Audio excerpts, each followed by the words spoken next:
All right, we live. Peace, everybody. This is your brother Shakim. You know what time it is, man. And it's always good to be in the presence of the righteous, man. People who are very powerful. Got a real strong sister right here in front of us, man. She has been one of the most, I would say, oh man, powerful voices in the conservative movement. And I wanted to introduce her to y'all. Most of y'all already do know her. For some who are on my friends list that don't know her, I really want y'all to check her out. We're gonna roll for a little while, man. She's gonna give us a avenue in which we can find her, all of that. So, Sonnie, I want to introduce you. And first, tell us about yourself, what you do, and kind of like, how you started this whole thing. Well, let's do the whole where I started from. Okay. So, typical story, broken home, coming up. Through my teenage years, I was very, very angry, and because of that anger, I acted out in a lot of ways, and that wasn't very constructive to my life. And then I found out I had Crohn's. I graduated high school at 16.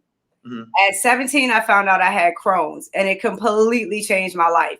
But it also saved my life, actually, because I was like graduating from the corner boys to the brick movers. You know what I'm saying? Like I was in the process of making that transition when I got sick, and it made me really have to stop because I was sick like once a week, every single month. And it was very, very hard to like maintain my street life while I was dealing with my health. And so then I had my surgery done for my Crohn's, and I had a 6-week recovery time. And this 6-week recovery time was magical because I was completely sober and like completely lucid for like the first time in my very short life at that point. I hadn't spent much time sober. You know what I'm saying? So it was like that time where I was like really, really clear-eyed, really, really lucid, like seeing everything very, very, very clearly. And after my time was over, I went back to my stomping grounds, and everybody was in the same place. And everybody was doing the same thing. And it was like something about my soul that was like, this isn't right. Like, this is not right. This is not for you. This is not meant for you. This is not what your destiny is. You have to get out of this place. Right. And I ended up leaving Richmond, which was my hometown, Richmond, Virginia, where I was born and raised. And I came and I met my husband, and me and him have been rocking with each other ever since. We're celebrating 20 years this year. And had my daughter.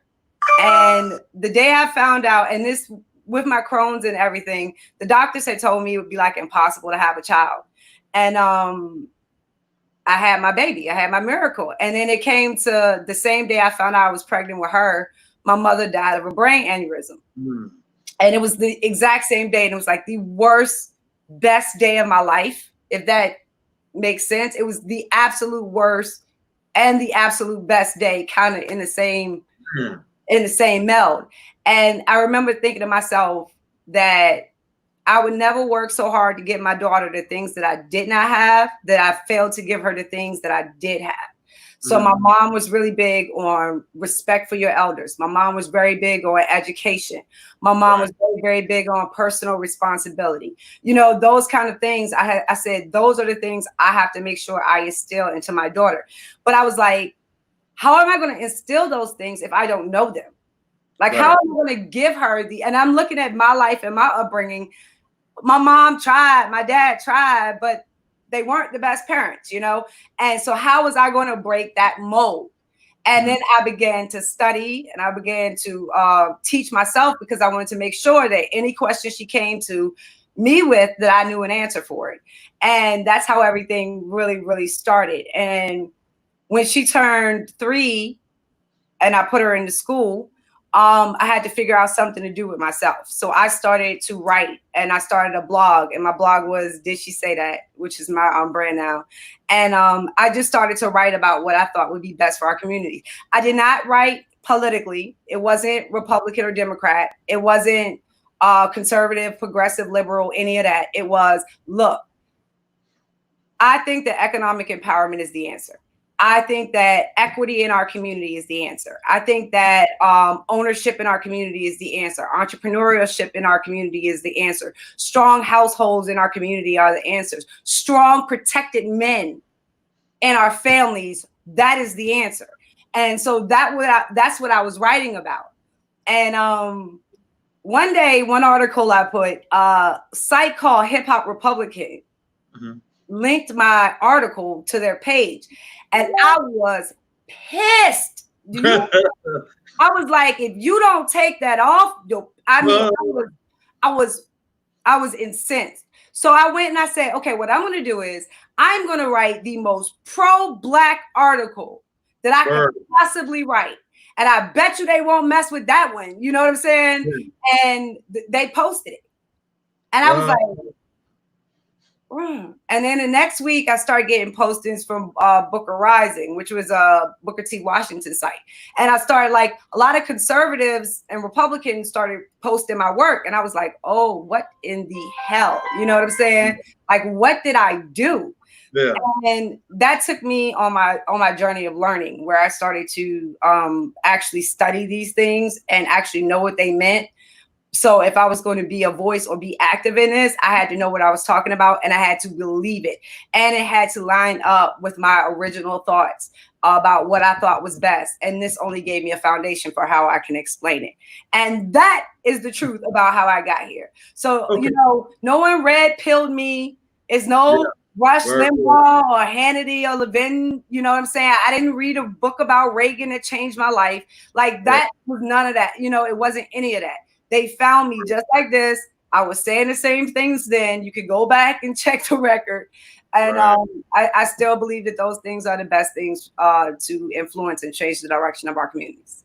Right. So what about Breitbart, right? Because some people kind of like think, oh, Breitbart extremists. And, you know, people have that mindset that Breitbart is extremist. So when they see that you've actually, you know, written for Breitbart and actually, you know, worked in there, how do you kind of combat some of the people who might just be like, oh my God, Breitbart, you know what I'm saying? Like, give us a peek inside of that. Well, I don't have to combat. The people I have to combat are the white conservatives and Republicans that, you know, despise me and don't want me over here and call me racist and call me a Black supremacist and call me a segregationist and all of that. But I've eliminated a lot of them, you know what I'm saying? Because it's real easy to do, because they're very, very low IQ. So it's very, very easy to eliminate them. And I have a very great base of white conservatives that are aware of what they don't know and are willing to listen and to learn and to have complicated conversations and then come back the next week and do it again. So that's kind of the premise of what we do on Sonnie's Corner. We're always having really honest, really upfront, really tough conversations. And then we're going to come back next week and do it again. Like we're a family, because I don't do fans, you know, they hate you today. They love you tomorrow. They hate you again. Like, I don't do that. Let's say we fam. Let's say we go disagree. And when we disagree, we got to come back and do it again tomorrow. And I think that that's the best and only way you can build a relationship. Right. So the brother says she slams them when they call in. On the comments. So explain that. Like how do you have to, let's talk about being a Black conservative, some of the things that you witnessed in the past, how it looks now, kind of like what we're going through. And do you see like a transmorgifization, whatever you say, right? And where do you see it in the future? I'm not going to make a prediction right now. Okay. I'm not going to make a prediction right now. Honestly, they want our faces and they don't want our voices. And that's just what it is. They want us to show up for promotional shots. They want us to give them good photo ops. But when it comes time for us to ask for an agenda or to ask for a plan, then all of a sudden they become colorblind, and issues in the Black community aren't ones that they're interested in discussing. So I'm really, really honest about that and upfront about that, while saying, of course, I know I have an audience that is, you know what I'm saying, kind of above that. But it's not the totality of the movement. We're a segment of it. And I'm hoping that will grow, that will continue to prosper and get bigger. But it's taken a lot of time to even get that in place, where now we have more people where we are, what's up, love? How are you? You got more friends to the party. I see. Yeah. Hey, keep going. I'm your biggest family member. You know it, and that's what and like I said, this is what we do on Sonnie's Corner. We bring you guys on and we chop it up. We let y'all speak for yourselves, because I think the way everything is shaped right now, way too many people try to speak for Black men, or try to speak to Black men, or try to speak about Black men, or in context of Black men.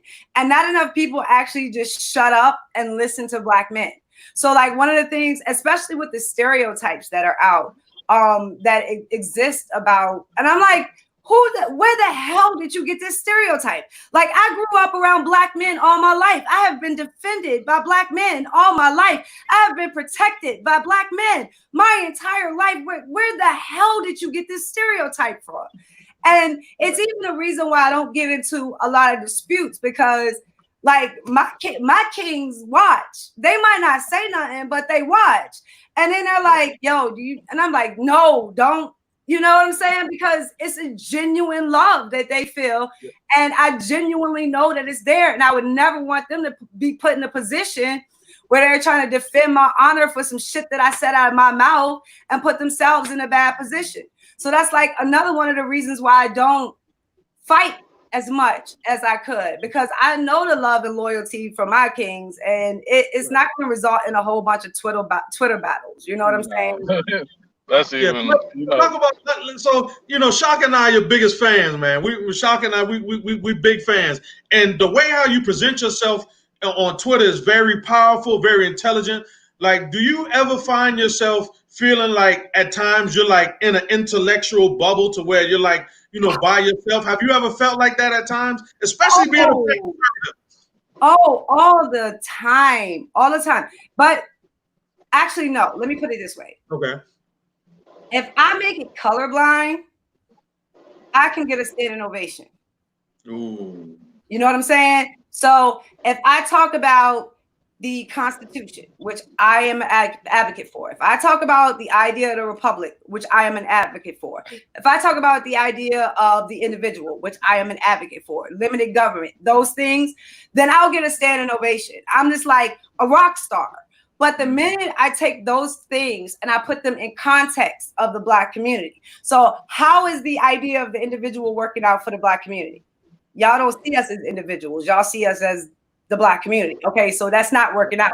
And if I can, you know what I'm saying? So if I leave it colorblind, it's a standing ovation. The minute I actually bring my people into the conversation, then it becomes a problem, and there's some kind of difficulty understanding the caliber of the conversation. So when you say like the intellectual bubble, there's no damn intellectual bubble. They just don't want to talk about it when it comes in context to us. When it actually applies to us, and when it's applied equally to us, all of a sudden they don't want to talk about it anymore. Okay. So question, how do you describe a Black conservative? Because a lot of times people hear it, and a lot of people on my friends list say, man, what is a Black conservative? We always get asked that question. I guess because they're so used to seeing people like Jesse Lee Peterson, Candace Owens, and Larry Elders. And, they kind of like, they kind of, sorry for name dropping, but that's the truth. I mean, I got to answer the question. That's the first people that comes out of their mouth. So it's almost like they're looking at us as if we're a joke. Like, how do we define Black conservatism without, attaching ourselves to certain ideologies that are like theirs? Well, we don't have to attach to them because they don't like Black people and they don't like Black history. So we can just go to Black history and we'll be fine and safe differentiating ourselves because they don't mess with Black history. So what I say is I am a Booker T. Washington conservative with hindsight. You know what I'm saying? You have to add that with hindsight part to it. So I'm a Booker T. Washington conservative. I believe in like I said, the idea of the individual first. You can't help the group if you're a hindrance on it. So your first step has to be getting yourself in order. Your first step has to be getting your demons in order, getting your life in order, getting your finances in order, getting your family in order. Like, those are your first priorities, and they should always be your first priorities. And you should make sure that you are covering those bases. Now, for most of us, we are already doing that. So that's like not the conversation that we need to have, even though white conservatives desperately think that it is. It's not. Most of us have gotten to that point. And then the second point becomes, okay, now that you are a good steward of yourself, and now that you can be a contributor to the group and to society, which passionate role do you want to take? Because there's a job for each one of us. There's a space for each one of us. Each one of us has a special gift. Some of us are better at organizing. Some of us are better at spreading the word. Some of us are better at pushing policy. But you need every single piece of that to make the whole thing work. So at that point, you need to figure out what it is that you're passionate about, and then you need to get in and actually focus on it, learn it, and grow. And those things are very important. Those are the cornerstones of everything. And I would even dare to say maybe a lot of progressives might feel the same way about the first part of the formula, right? So then the second part goes, then the next part goes to, now that you're in, now that you're studied, now that you're passionate, what are your economic goals? What are your building goals? What are your prosperity goals? What are your legacy goals? And then you start building from that. And that's the point where you have to become a servant.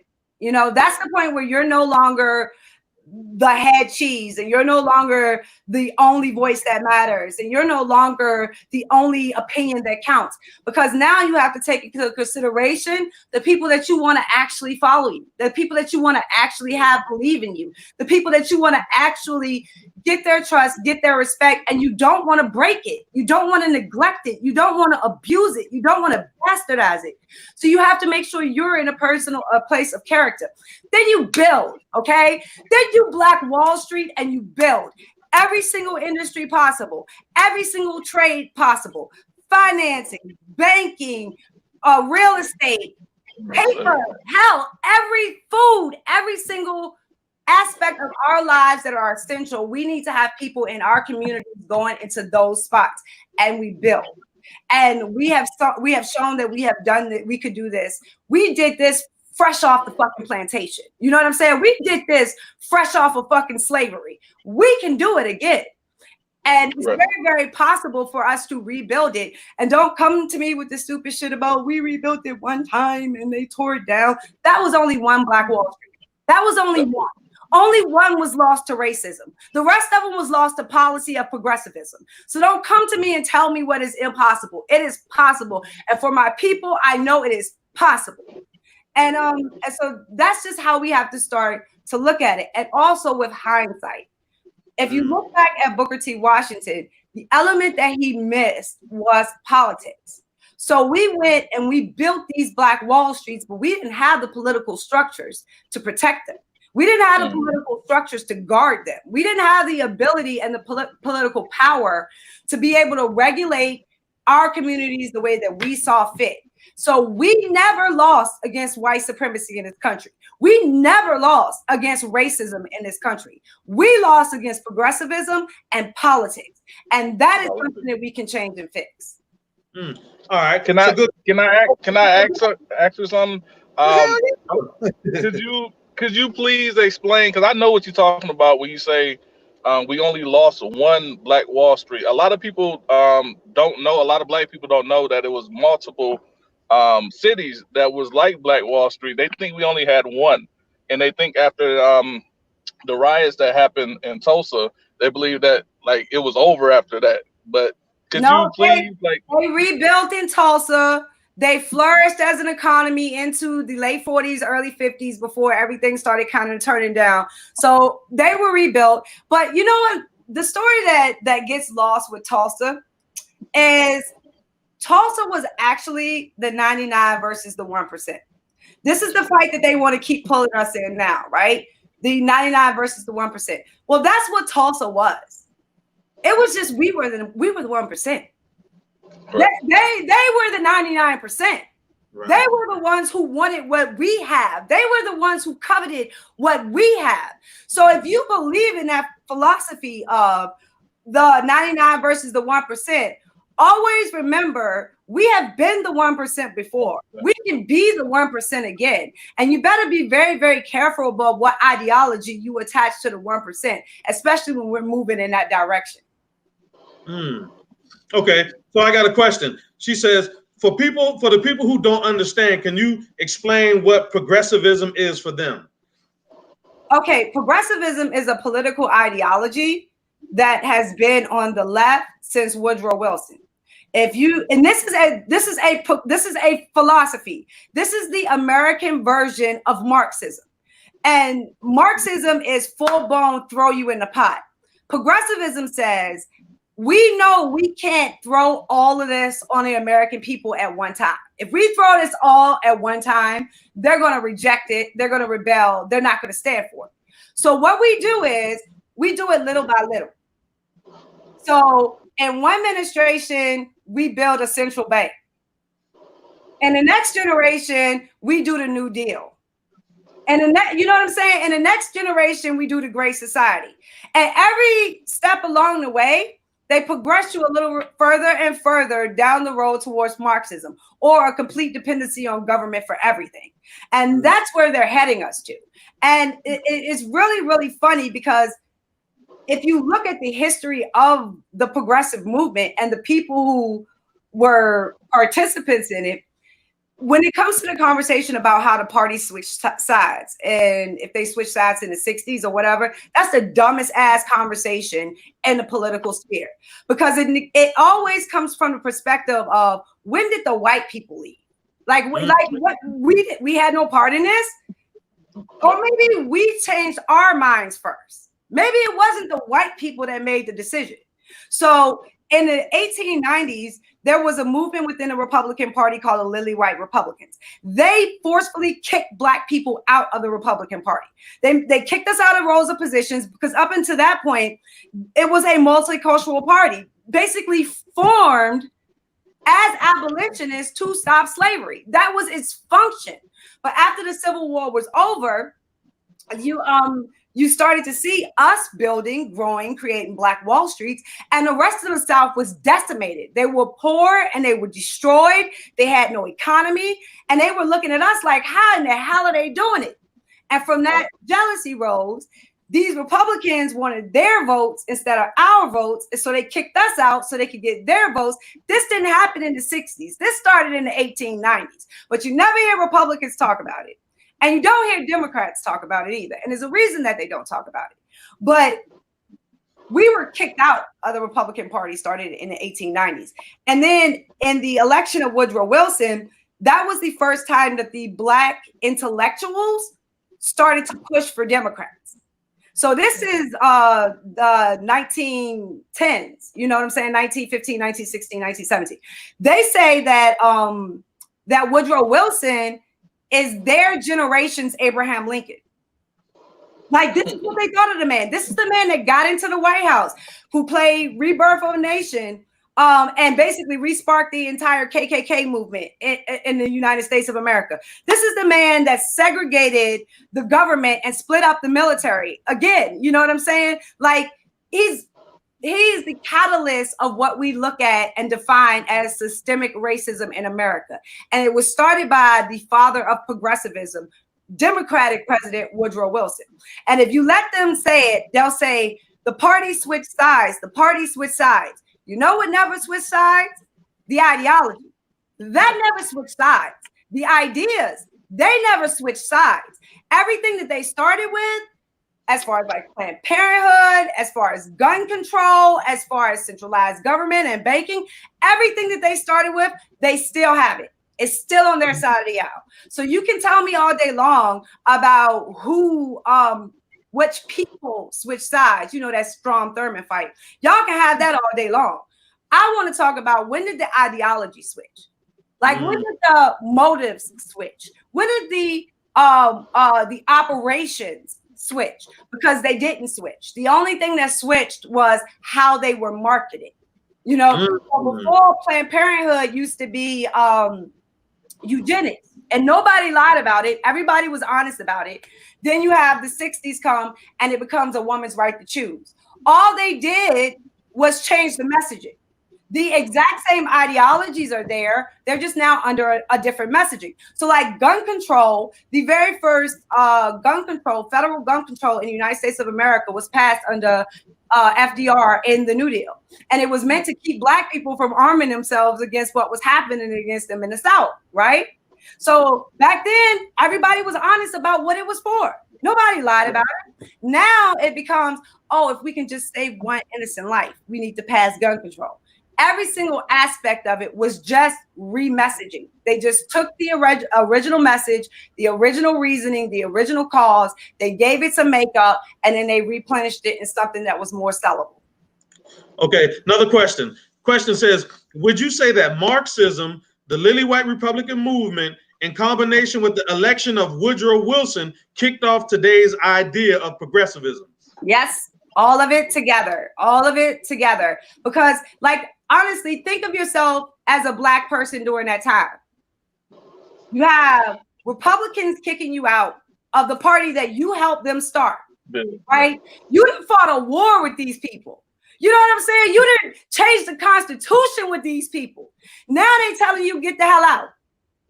Like, imagine what you feel like at that point. Now they're telling you we're not going to stand up and support anti-lynching laws. Now they're telling you we're not going to stand up and support your right to vote and protect it. You know what I'm saying? Now they're telling you this shit after you done fought a war with them. And then you have the Democratic Party who's just blatantly racist. One of the things that Woodrow Wilson said was, if the Negro feels like he made a mistake in voting for me, then that's why he ought to correct. So he didn't even give a fuck that he didn't go through and carry through with the promises that he made to us. He was very nonchalant about it. So like, imagine being Black then. What would you have done? And that's some honesty that we have to give to the stewards of history. We're looking at it through hindsight, and I can speak on it through hindsight. But if we were there at that moment, what would we have done? And I think that that's a very, very important question, because I think we're looking at that moment again. Okay, that's where we want to start. I'm grilling. I know I'm grilling you because I know you got to make a move in a few. I'm grilling you real quick. Okay, so now you said it looks like we've got to that point now. What does it look like with the situation that's going on now? We have a lot of, differentiating thought between Black conservatives. Where do you see us now, and how do you think we're growing to another dimension in our ideology and thought? Okay, so after the first wave of Black intellectuals supported Woodrow Wilson, the second wave supported FDR. So these are two big contingencies of Northern Black intellectuals that are supporting these these Democrat presidential candidates. So they got screwed the first time with Woodrow Wilson. Then they got screwed with FDR because FDR just raped the Black community. So then they got screwed by FDR. So they was like, you know what? We're not doing this anymore. You're not going to screw us anymore. We're going to fight you back. And then that's where you get the whole idea of the Harlem Renaissance. You get the whole birth of the civil rights movement. The Black intellectuals was like, okay, Democrats, you want to keep playing with us? Got you. We're going to war. And they sent their troops down south. Republicans, you weren't fighting for Black civil rights. Black progressives said, okay, you want this war? We're going to give it to your ass. And Black progressives sent their troops down south to fight for civil rights. That was a democratic war, okay? It was the Black Democrats fighting with the white Democrats for an equal footing at the table, an equal seat at the table. And you can see this represented if you look at the what's the union? The AFL-CIO. If you look at their seal, it's a black head and a white head. It literally symbolizes what they did in that moment. And that was the moment that they realized they had lost to the civil rights movement, and that the Black civil rights movement had won. And Democrats realized they had to reform their party, and they could no longer be the racist asses that they had always been. And that's what happened in the 60s. But the Renaissance is what sparked it all. A Renaissance is the rebirth of a community or a country or whatever, a group of people, is a cultural and intellectual rebirth. And both things have to happen at the same time. They have to happen simultaneously. So this is what they did with the Harlem Renaissance. All the music changed, the stories changed, the poetry changed, everything about the culture changed, and the intellect changed. So if you go and you read people like Langston Hughes, I use Langston Hughes often because I used to do book reports on him every fucking year, and I never knew he was a Marxist until I became an adult. So you can literally read so much subject matter about these people and never understand what their core philosophy was if you don't know what their core philosophy is. You know what I'm saying? But I use this all the time. That's why I use Langston Hughes, because I did book reports on this man for 6 years straight without knowing. You know what I'm saying? Without knowing, without having a teacher question, without having a teacher inform, without having a teacher say, do more research, get A's on all the papers. You know what I'm saying? And that's a travesty for our own history. But if you go and look at it, he says that we have to change the flag over Tuskegee. And what he meant by that was they have to take away the legacy that Booker T. Washington was building to replace it with their new legacy of progressivism. And that's what they meant when they said change the flag over to Tuskegee. And that's what they did with the Harlem Renaissance. And I think that that's what you're seeing now as you see the culture standing up. It's the culture making noise. It's not the intellectuals. They're not making noise. It's not the professionals. They're not making noise. It's not the politically connected. They're not making noise. It's the culture that is demanding change. It is the culture that says we can't do this anymore. It is the culture saying we have drawn our line in the sand. What conservatives need to do is realize we're the intellectual part of that conversation. If we're not ready while the culture is ready, you don't get a renaissance. And we want the renaissance. So we have to be ready with the culture being ready so these things can happen simultaneously and we can have a real renaissance in the Black community, back towards the things that made us strong, that made us whole, and that made us have communities that we love, respected, and admired. Okay, so what do you think is going to be, what do you think is our biggest obstacle right now? Is there any particular structure, people? What do you think is our biggest hurdle right now from combining those two subject matters that you were just talking about and getting to where we're going? Could you identify some hurdles to kind of help us out? Black conservative faces that don't like Black people. Microphones given to people with no historical context.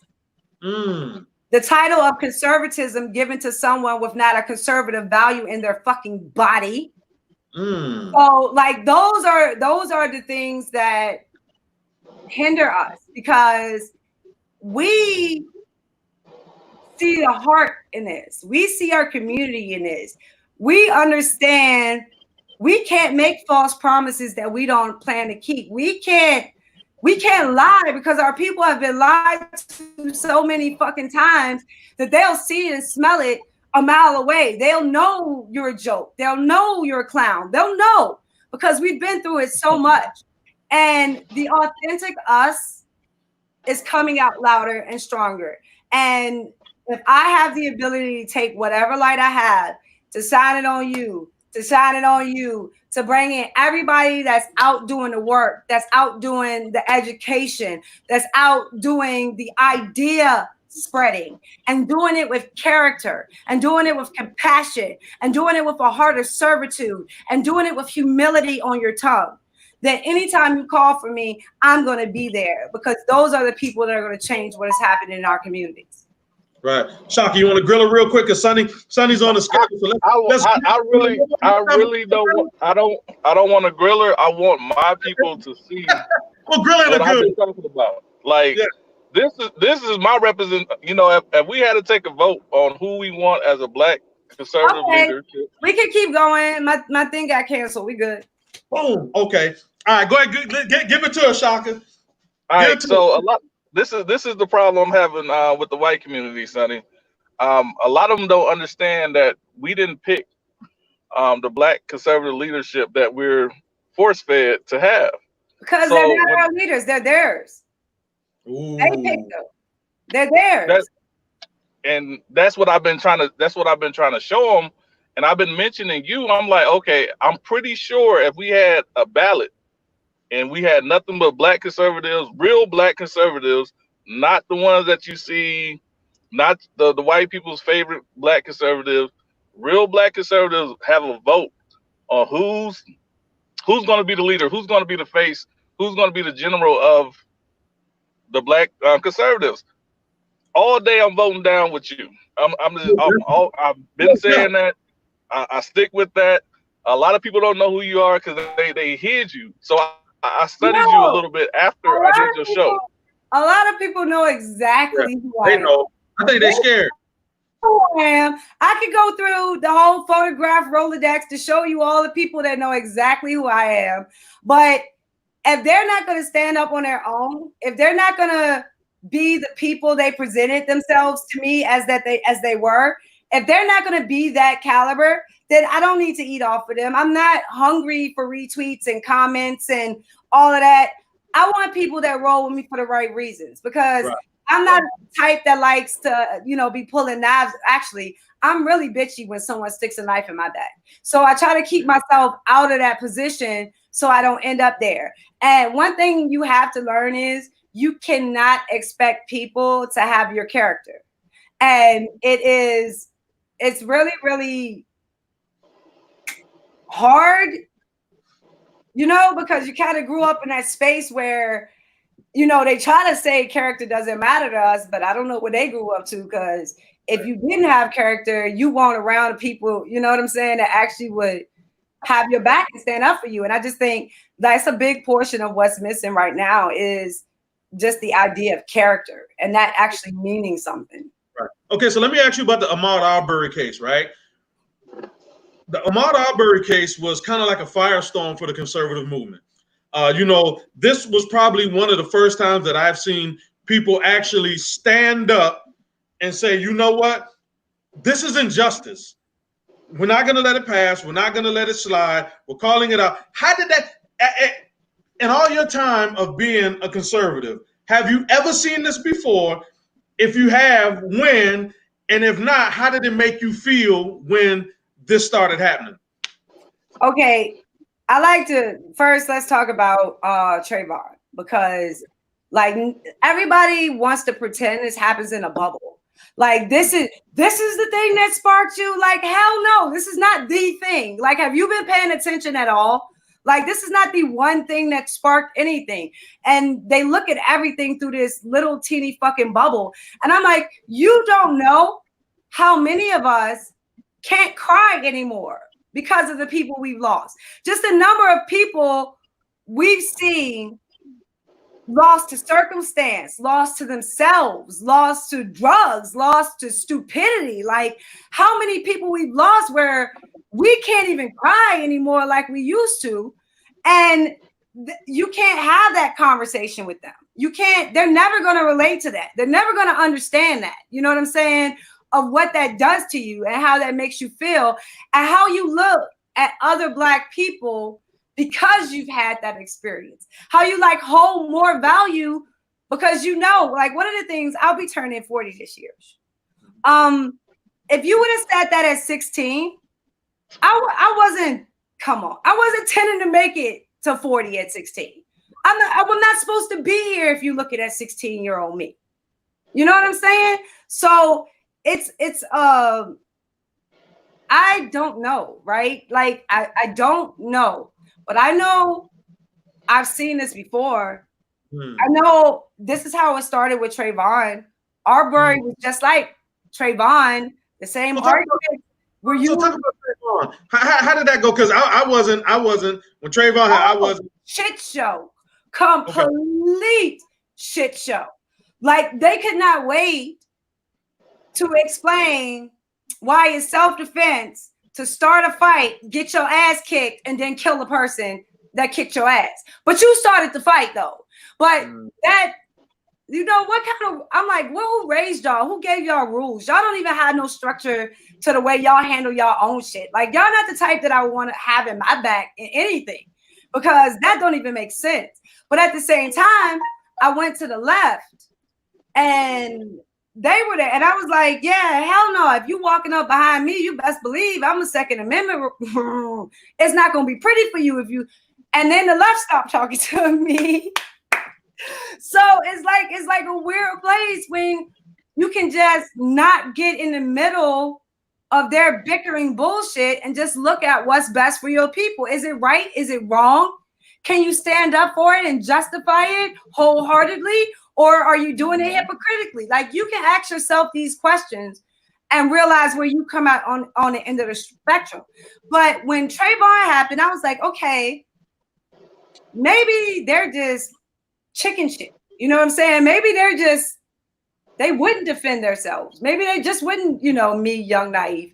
Maybe just that's their character and they just wouldn't do it. You know what I'm saying? So, okay. But then Ferguson happened.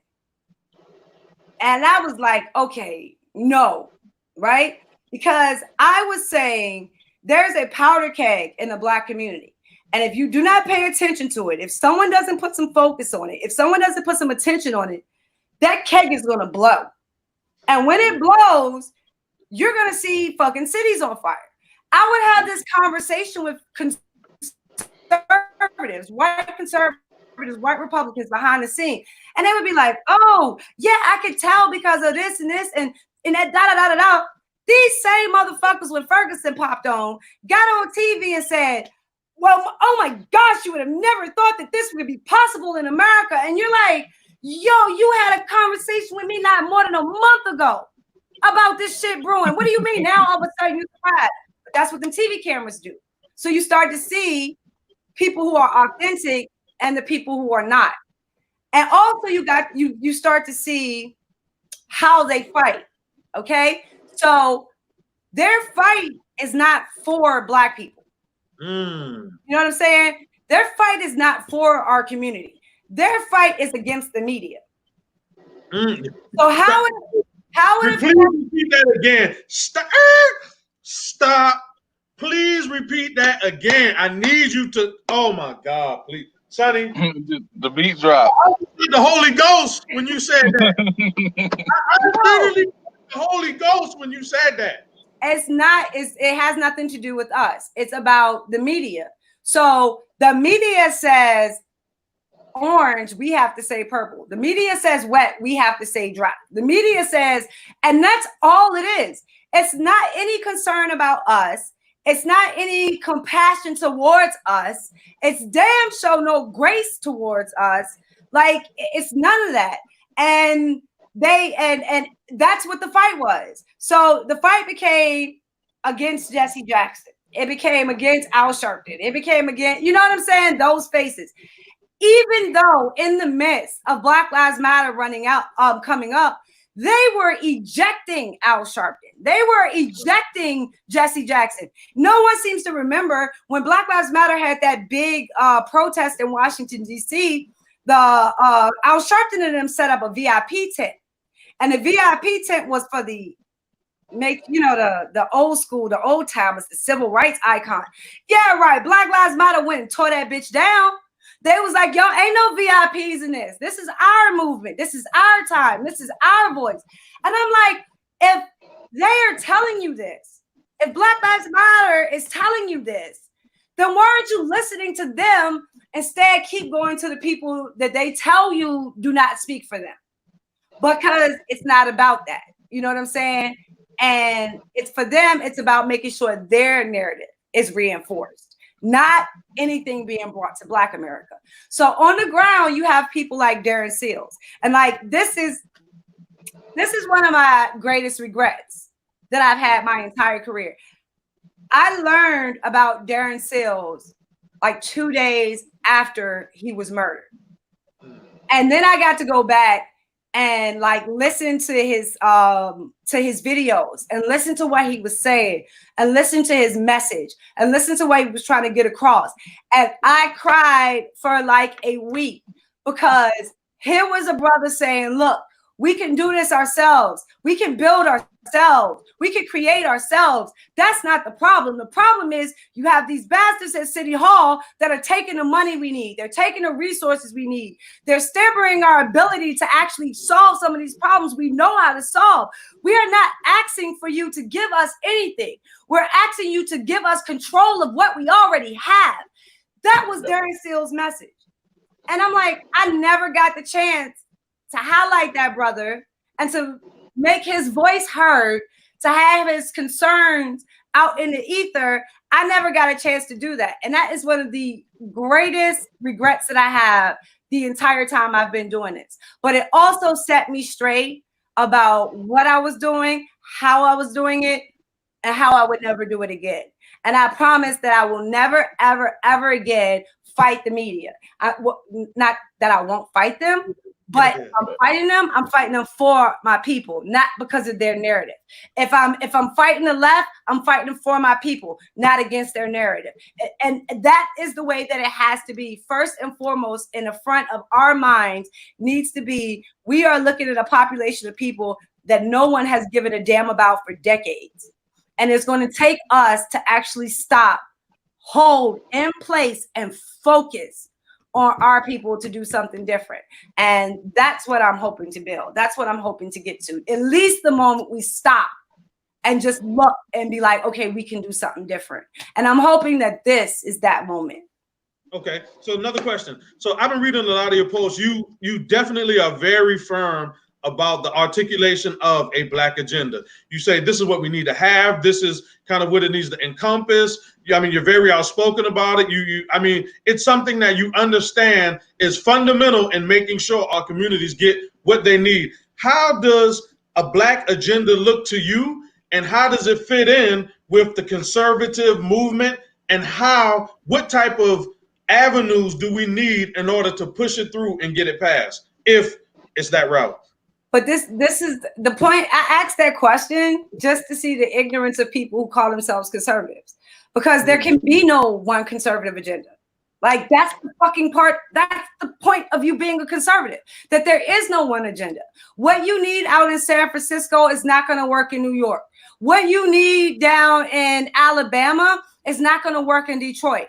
What is needed in Illinois is not going to work in Kansas. There is no one size fit all solution. That's why any promise made from the federal government, it's a lie.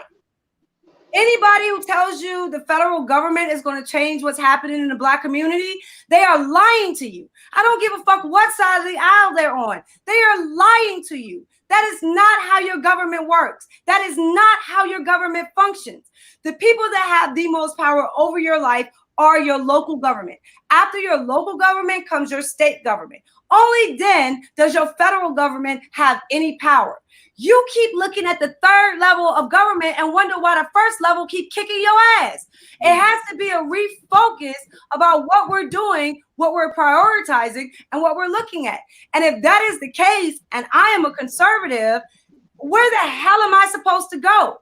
Who the hell am I supposed to call in my community to give me a mailing list? Who the hell am I supposed to call that has actually canvassed my community and has the data like they have for these other communities? Like, who am I supposed to call? And there's no answer. There, you know what I'm saying? It doesn't exist. But if you go to the basics of it, and what I think that each Black community, probably some of the same things are needed in each one.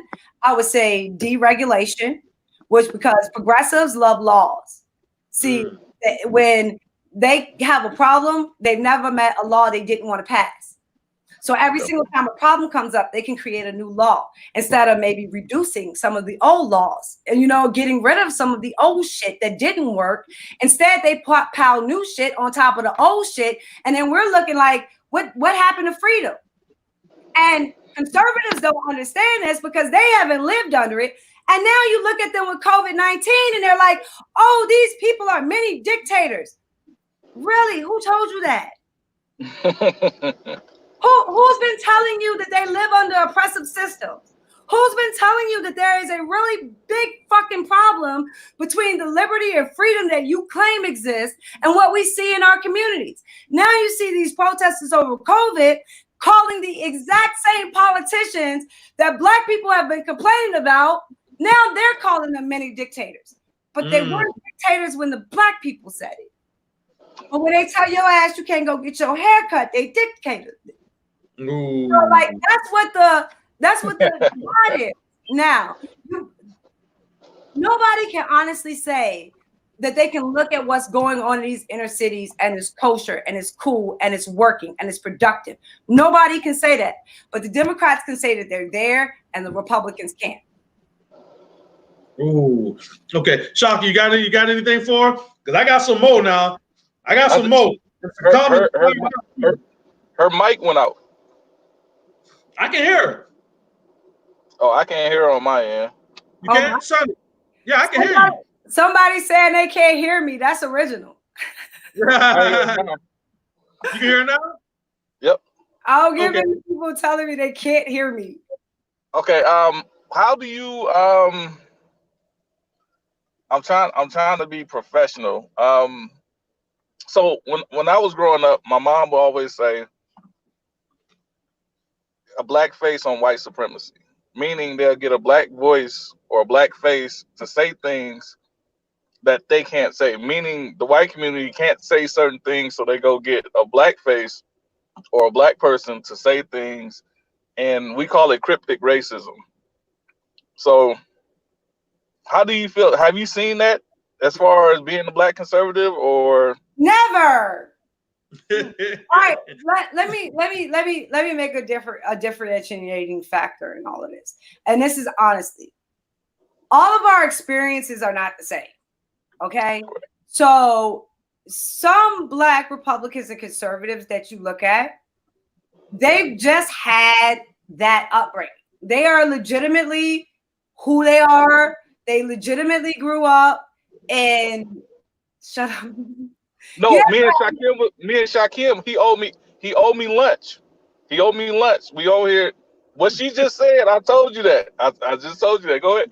I'm sorry, sister. No, but there are some people that are genuinely like that. You know, and their heart isn't in the wrong place. You know, they just grew up different. They grew up under different rules. They grew up under different circumstances, but they're genuine in their heart. You know what I'm saying? You just don't understand where their ideas come from. Let me say this, Sonnie. It's hard for me to believe Jesse Lee Peterson put up a video and said, if you don't stop this, your country is going to be doomed. We need you to stand up now and post a video with black people beating up elderly. Man, it's no way this brother is serious. He got to be trolling. Sonnie, I can't believe that. The man, come on, Sonnie. No. So I don't turn down interviews. I'm down to do interviews with just about anybody. I refuse.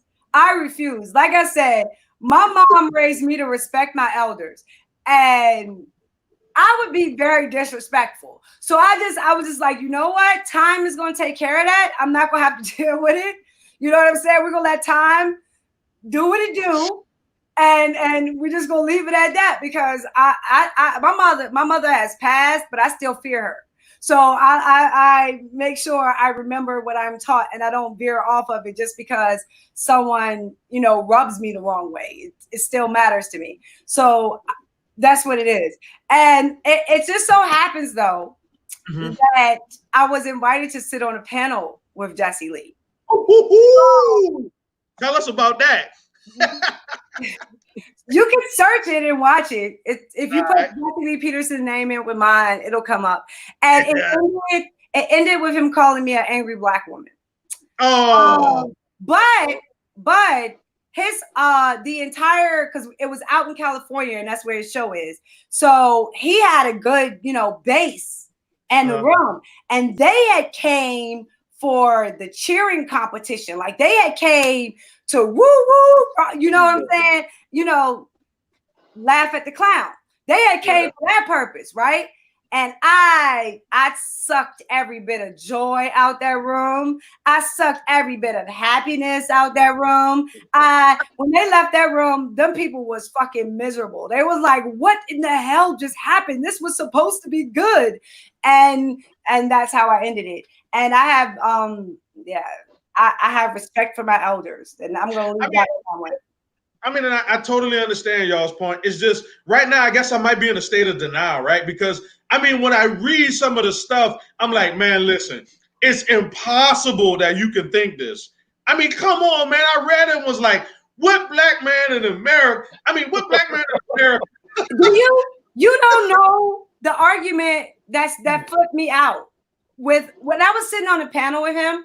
The argument that made me flip out was he was talking about how life was better for Black Americans under the system of sharecropping, because we needed to be managed.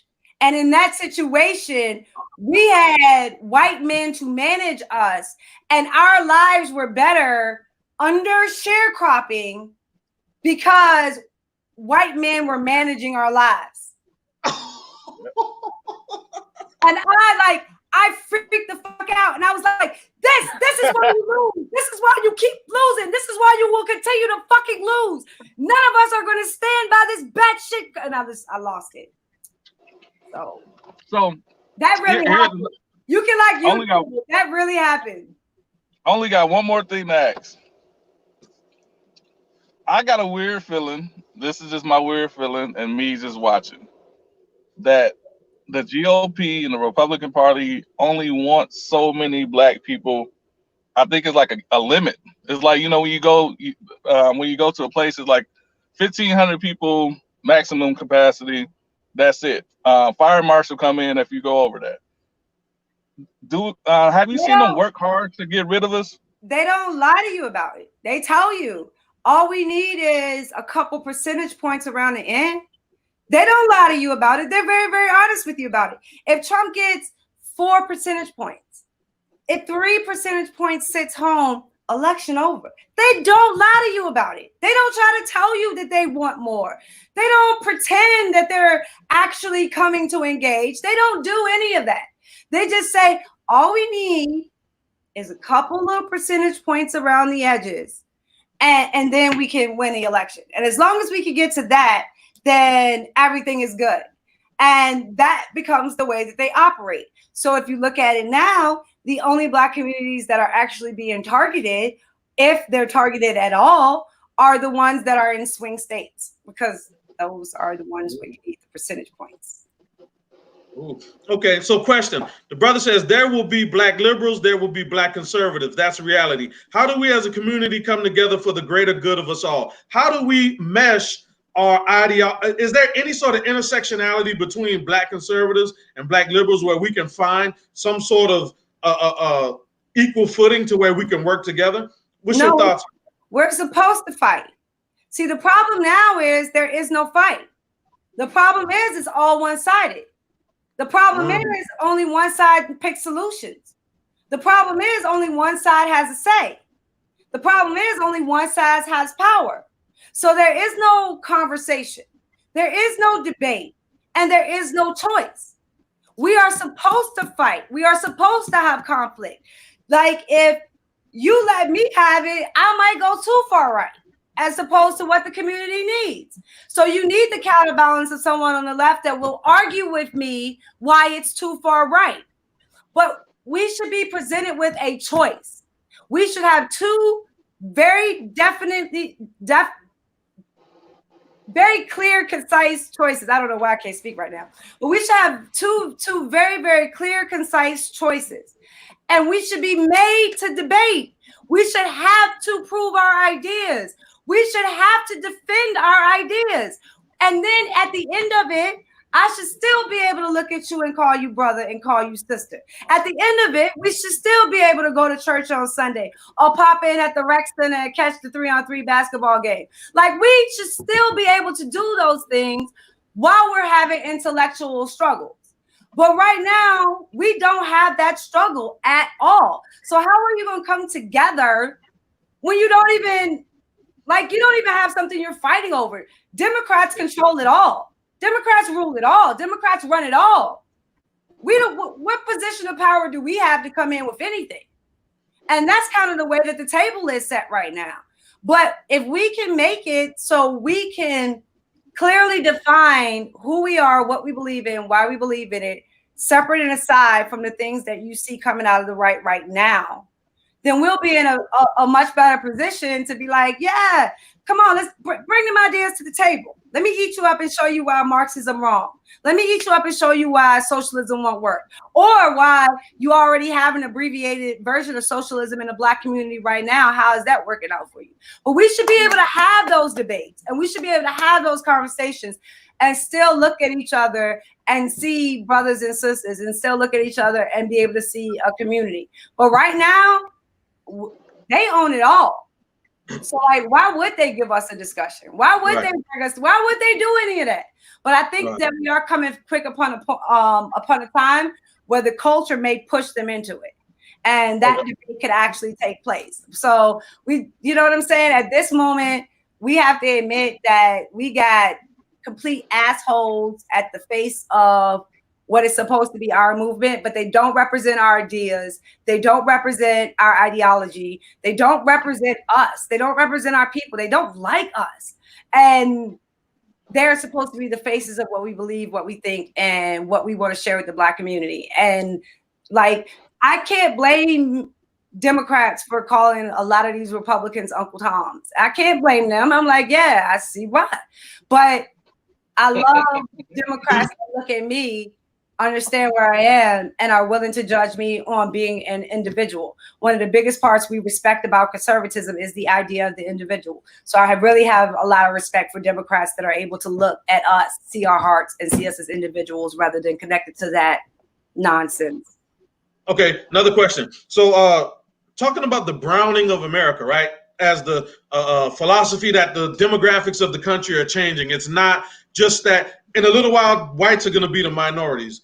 So looking at the Republican Party, do you feel that right now, with the way how it is, if it continues that way, it's going to fall off, it's going to be doomed, and eventually go into it's going to be oblivious? How do you think the Republican Party will eventually start having to reach out to minorities, fresh ideas, new when it start having to embrace more people, which means it's going to embrace more, agendas and ideologies? How do you see that really panning out? I don't know. Again, I don't know. They have an entrenched love affair with their talking points. They have an entrenched love affair with their stereotypes of Black people. They have an entrenched standard of what history is, and it's nowhere near reality. They have this falsehood about what Christianity looks like, what grace looks like, what God's love for all of his people looks like. You know what I'm saying? It's a real disconnect. And now you look at things like the disconnect between just having your rights respected.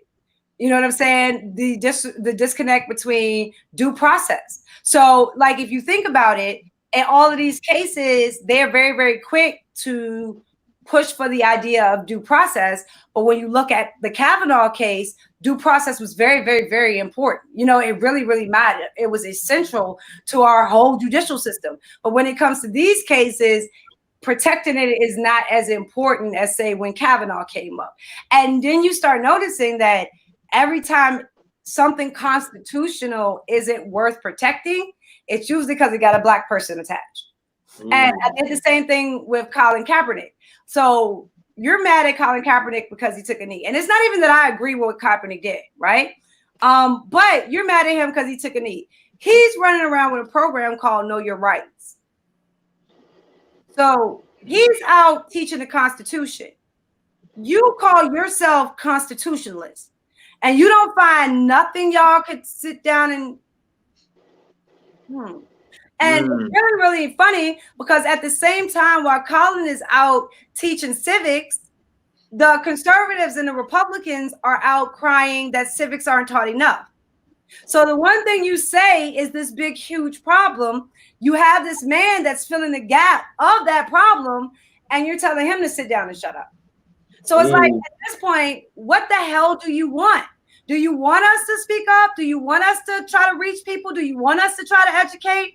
Because it seems like every time we do, you got to start with shit with us at that point too. So, and you look at it now and they were like, well, the protest was about, well, when is it appropriate? Okay, well, is it appropriate to protest during a pandemic?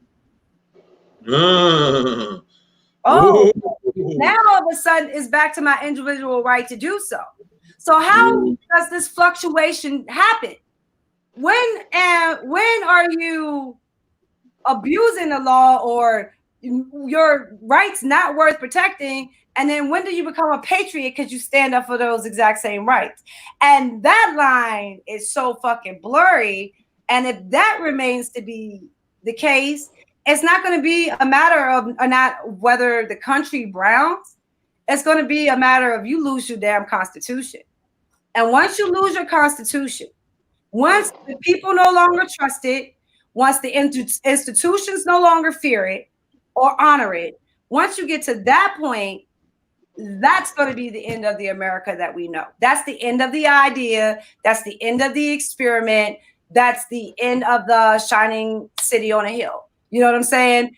That is going to be the moment that ends it all. So you can look at it in terms of race, but some of the people that come here, they love the Constitution because it protects them in ways they can never be protected where they came from.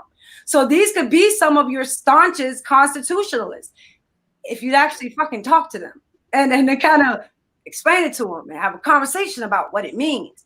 But instead, you vilify it and you have this thing coming out where it's like, well, the Spanish are going to overtake you and the Spanish are going to do this, so you need to be in battle. I don't need to be in battle with them. Hola, mommy and papi, come here. Let's talk. Let's have a good conversation and see how we can work together, because we don't have to be fighting with each other because somebody told us it was the fun thing to do. So that's how we have to start looking at it. We have to have partnerships. We have to have intermingled relationships that gives us more political power, because in and of ourselves, we're only 13% of the population. It's only so much we can do. But we can start to cobble together our own little group of people that we flex enough power when the moments come that we can protect the things that mean something to us, like the Constitution, like the Republic, and like the idea of the individual. Okay, got another question up here for you. Sorry, Sonnie. I'm coming back to back with these questions, man. But you made for this. The people love you, Sonnie. You the people's champ. You the people's champ. That's exactly what she is. You the people's exactly champ. What she is. All right. So quick question, right? Sister said, pre-sister, she said, you just might won me over back to being a conservative, but I can't vote for Trump. How do you reconcile that when people say, you know what? I'm feeling y'all, right? I feel y'all, but man, that Trump, I just can't. And that is completely fine, right? Your vote, especially at the federal level, is for you and your family. Whatever you feel for you and your family, do that at the federal level, okay? And I think more so at the state and local level, you need to be thinking about your community. You need to be thinking about the things that are closest to you. You need to be thinking about the things that actually happen and actually function in your society. And I think that that's how you have to look at it. I am not advocating for voting for anybody this year. You know what I'm saying? I'm not supporting any candidate because I don't feel like a candidate is supporting us. And I said this when I first started. They asked me, what would I look at Trump's campaign as a success? How would I measure it as a success? And I said that he would have to treat the Black community differently than every other Republican president before him in the modern age. And you have all these people running around saying, yeah, he did that. Yeah, he did that. Show me a Republican Party in a Black community that's actually doing the work, that's actually financed, that's actually mobilized, that's actually got a fucking shot, because actual work and power were put behind them. You can't. So you are acting like every other Republican that came before you with a whole bunch of lip service and nothing that will actually change. So like if you go back to today or yesterday was Monday. And so, every Monday they do the Chicago death count to prove how bastardized we are. And they do the Baltimore death count to prove how criminalized we are. They do these things every single week. And so like my question is, you're running around saying that Donald Trump has done all these wonderful things for Black people and that he's made Black people's lives so much better. Well, if that is the case, why are you still saying these stats every Monday? Because it's almost like you didn't change anything. It's almost like you didn't fix anything. It's almost like a lot of the things that you run around clamoring are success stories didn't actually move the needle with the people that needed the needle moved. You know what I'm saying? And if that's going to be the case, then don't lie to the American people. Say, I have helped some Black individuals. That's the truth. Tax cut helped a lot of wealthy Black individuals. You can say that, but don't say you've done it for the Black community, and don't say you've done it for like Black people as a whole, because that is a lie. You have had individual effects on some Black lives, but you have not done anything to change the needle, to move the needle forward, or get us any closer to actually having a choice on the ground. So that's just like every other Republican in modern time. So. Okay, so quick question is, when Trump is gone, what are people going to do? How's the party going to move? Some people have said, like, you know, he's become such a god in the Republican Party. Like, when he's gone, what's the state of the party going to be? If Trump is reelected, the day after his election, the Republicans are going to start the incisions. They are going to start cutting and mutilating and tearing apart and destroying everything that Trump has put his hands on. Because they are going to take their party back. He came in and he took it away from them. And they weren't expecting that, and they couldn't fight back, but they've been waiting patiently. And here's the thing, though that ilk, they still control the state GOPs, which is where the actual function of power is. You know what I'm saying? So the federal GOP, it kind of organizes in, you know, all of the states together, but the real power is at the state level. And those people are the same ilk. Those people are the same people that were there before Trump, and they'll be the people that are there after Trump. And if he gets reelected again, they are going to start to butcher him in every single way possible to make Republicans and conservatives understand their place and their role.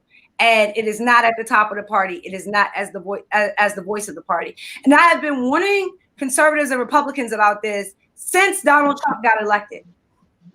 Instead of going after the state GOPs, they went after memes on Twitter. Instead of actually changing shit structurally, now that they had power, they went after, you know what I'm saying, scalps on Twitter. Like, you wasted the opportunity to take the power that you had and actually reform the party that you say doesn't represent you, and you didn't do any of it because you were distracted. You were busy, or you were out calling Black people slaves on a plantation. That's what they were doing. But instead of actually making reformation, instead of actually going in and taking over and grasping control and actually configuring it differently, none of that happened. So people that ran the GOP prior to Trump, the day after the election, they're going to come back for their power. And they're going to be cutthroat as far as getting rid of the Republicans and conservatives that allowed Trump to have that power and to take it away from them. Those are going to be the people that are first on the chopping block. I think you are going to see a shitstorm war on the Republican side of the aisle after Trump leaves. You know, I think a lot of the Trump cycle fans think, oh, it's just going to be like Don Jr. No, it's not. Yeah.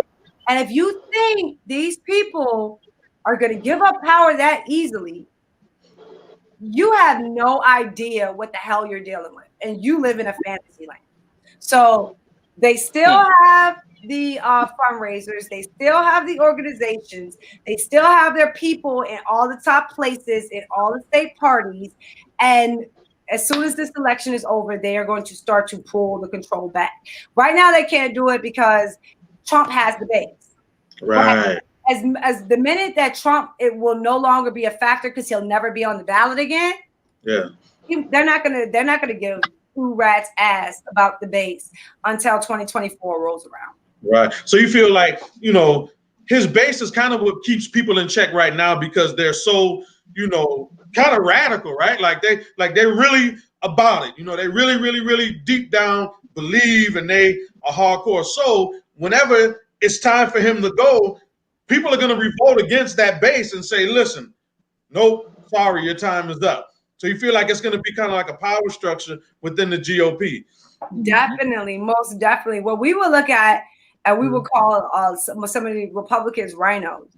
What I think is going to be Liz Cheney. I think that she's going to be the one that the Republican Party tries to push as soon as Donald Trump is whatever happens in this election cycle. She's going to be the steward bearer because she is a woman. And if you look at what they did when she got into the Congress, they immediately put her at the top position in some of these committees where other people have to wait. You know what I'm saying? It's a hierarchy. You know, it's a time thing. When you come in, you don't automatically get these seats. And if you look at all of the seats that they put her in, you can see where they're setting her up and how they're setting her up as far as like being on a national security committee. You know what I'm saying? Like where they're putting her, you can see what they're lining her up for. And I think that that's what you're going to have. And then you're going to have like the Nikki Haley side of it as well, and you're gonna start to see those things kind of play themselves out. And I'm like laughing at what is like the black wing of that gonna look like? Right. What is it gonna look like? That's a good question. Y'all see Tim Scott getting dragged.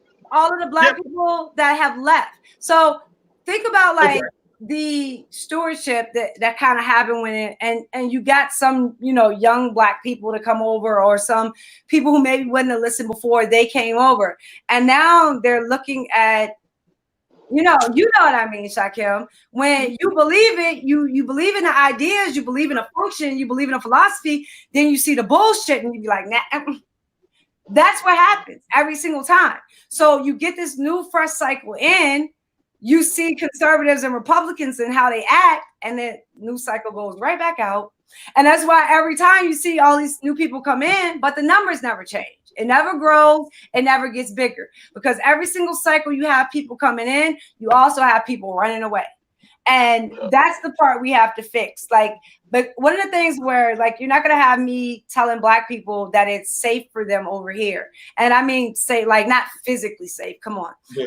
What I mean is like, you're not going to have these motherfuckers test you. Like, I can't tell them that. And I can't be like, oh, it's good and you're welcome and come on. Oh, no, I can't.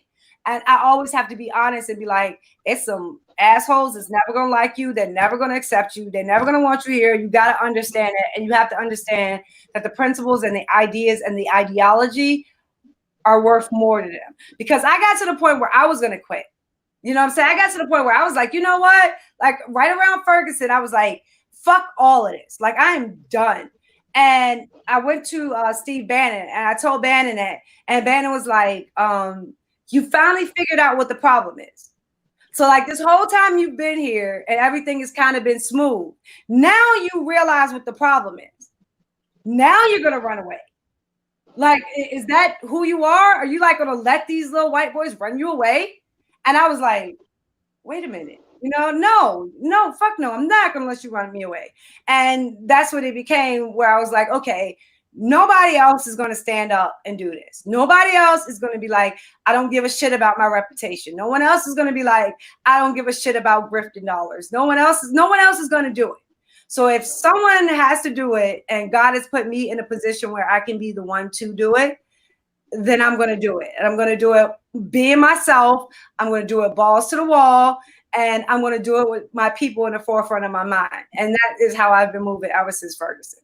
Okay, so let's talk about the Steve Bannon, right? Because he's been a very controversial figure for a long time. And him and Trump kind of had a fallout. A lot of people, you know, I don't know if you kind of really know what happened, if you can speak on it, but you can't really speak. If you can't, I don't know. Wow. Oh, you don't know. So one day Bannon was there, then one day Bannon was in the White House, and it happened. So like, I don't like. Well, how was it like working with Steve? Like how was Breitbart under Steve? Could you kind of explain that? How was it? Like, what was the environment? Do your job. Be able to argue your points. Be able to show up and do your job. And like that's all. That's That's all I have ever been asked for. So you can say whatever you want to say about Breitbart or how it functions. And my radio show is still through Breitbart. So, but that's how it functions. As long as you show up, which I always show up, and as long as you put in the work, which I always put in the work, and as long as you're able to defend your ideas, you know what I'm saying? Then that's all that was required. So like, I remember one time when I first started, and we had went somewhere, and I was like, this has like been an awesome experience, you know, because it was something I had, like, we was in some hotel, and it was like, just, you know, a hotel, like fabulous 5-star, like, whoa, kind of blow your mind. And I was like, thank you. You know what I'm saying? This is a really nice experience. He was like, don't you ever fucking tell me thank you again. You do your job. That's the thank you. You know what I'm saying? And that's kind of what it is, and what's been sticking with what always stuck with me about Steve. And the first thing, how I met Bannon, the very first speech I gave was in Roanoke, Virginia, for a Tea Party. And this was the very first time I spoke in front of a group of like white people. I was like, they are going to fucking hate me. Like, this is going to, you know what I'm saying? Like, I was fucking petrified. I was like, it's no way. And I went and I gave the speech. It was a standing ovation. Steve Bannon's sister was in the audience, and she called him and was like, oh my God, you have to check out this girl. She's just, you know, super or whatever. Bannon called me, asked me to come and do a part for a documentary he was doing that was Fire from the Heartland. I participated in Fire from the Heartland, and then I've been kind of rolling with Breitbart ever since then. You know what I'm saying? So never been told what to say, never been told how to say it, never been told what I can't say. So that's the metrics that I have. And Andrew Breitbart told me, when you get a position of light, you take that light and you shine it on other people. Because the best thing that you can have is always have more voices.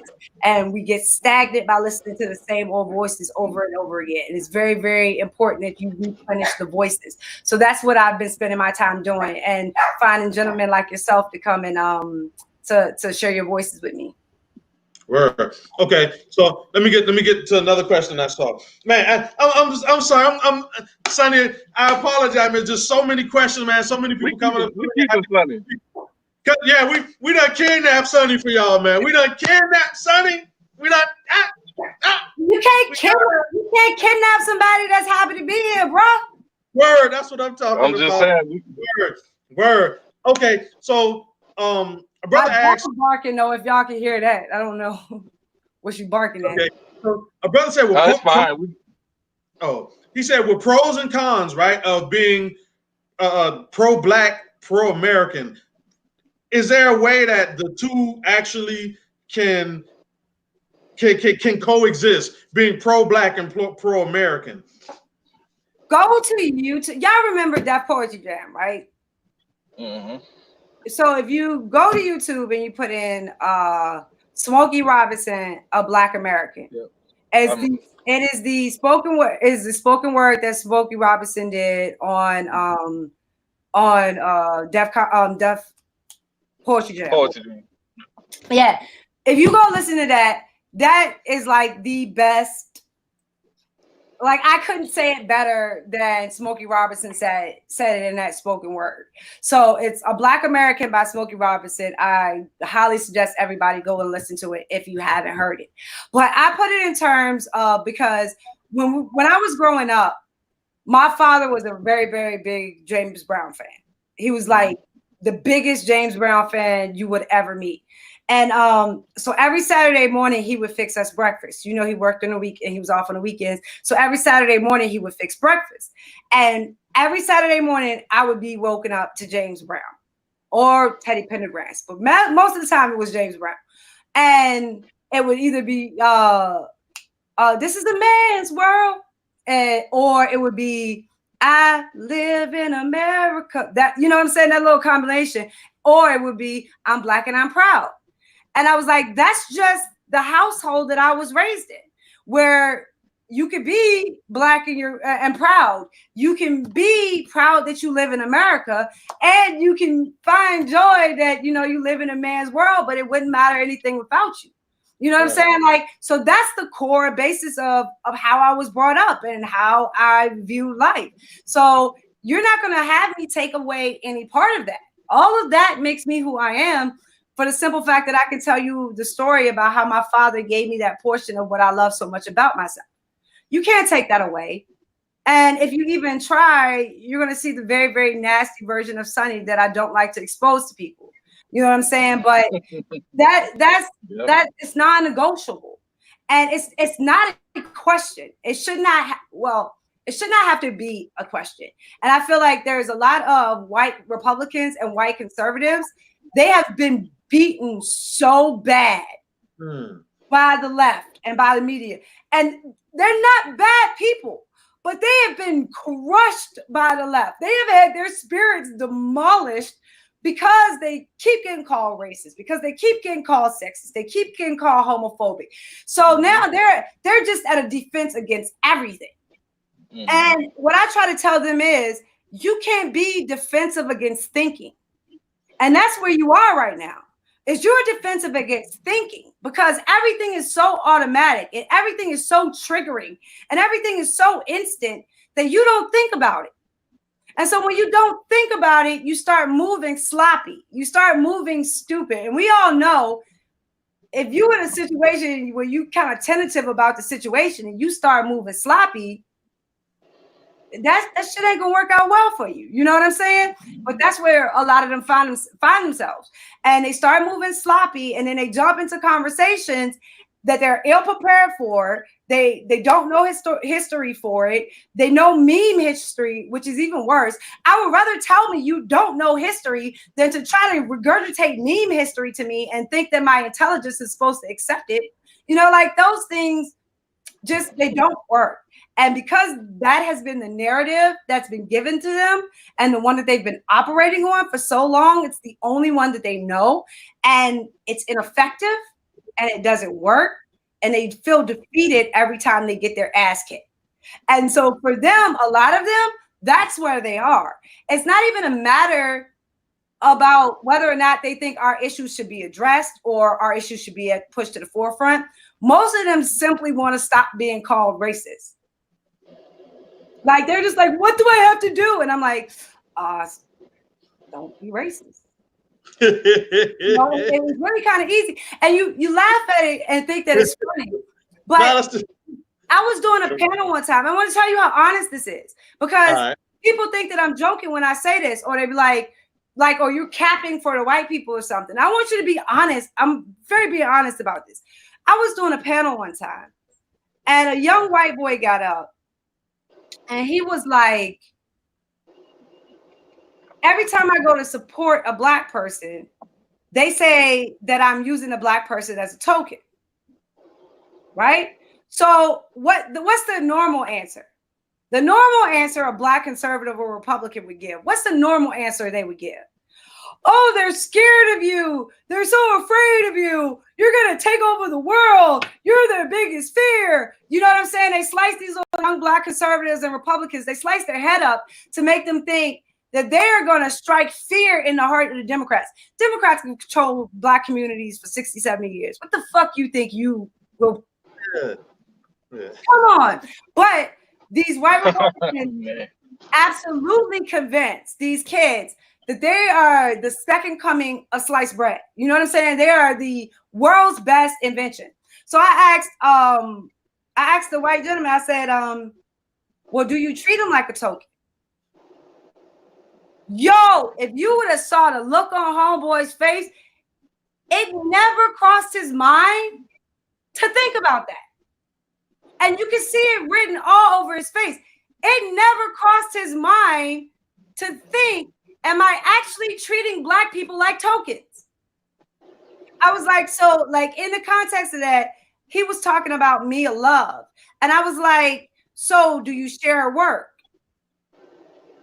No, okay. Like, have you donated? Did you go knock doors? Did you? No. So you just bring her up when you want to talk about being a token, which makes her a token.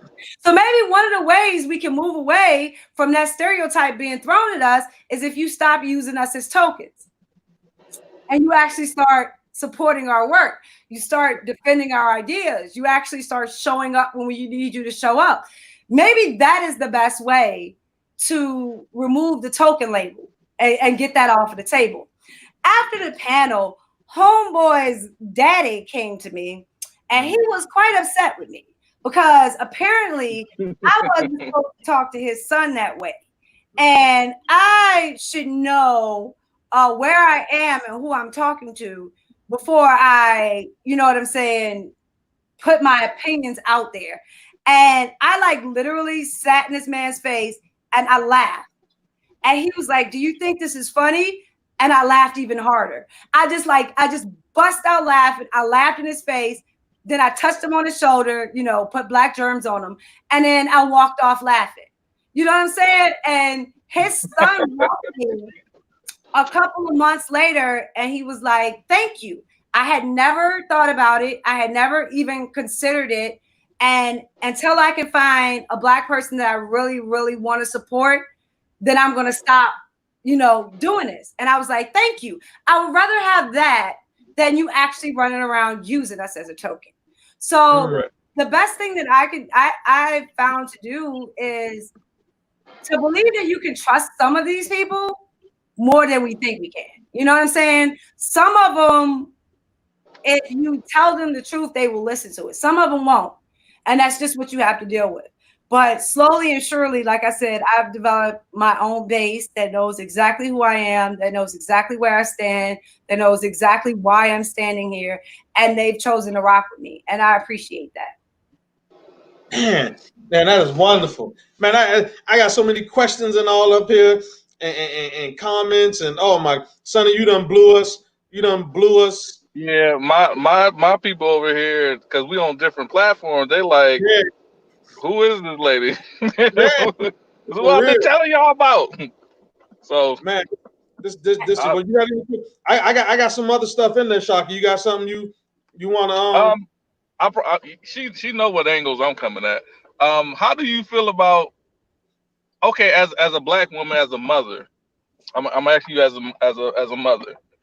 How do you feel about these young black conservatives saying that they're not black? I don't want Sonnie the philosopher. I want Sonnie the mother. That's who I want.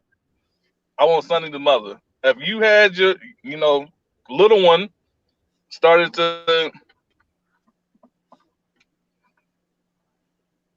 I wouldn't have that problem. I wouldn't have that problem because one of the things I'm dead set with my daughter, you have to argue your point to me. So because I am good at what I do, I know counts and counterpoints. So it doesn't matter what subject we're talking about. You have to be able to argue it with me, and I'm gonna be counterpointing your ass in every direction. And if it's a conversation that you can't stand with me on, then you need to do more research before you're running your mouth. And that's the relationship I have with my daughter. I raised my daughter right.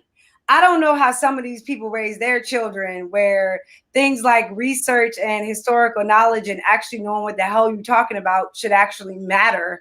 But I wouldn't have that problem personally in my own house. That's what I'll say. But I will say too, I'm not keen on picking on the babies. You know what I'm saying? I know that.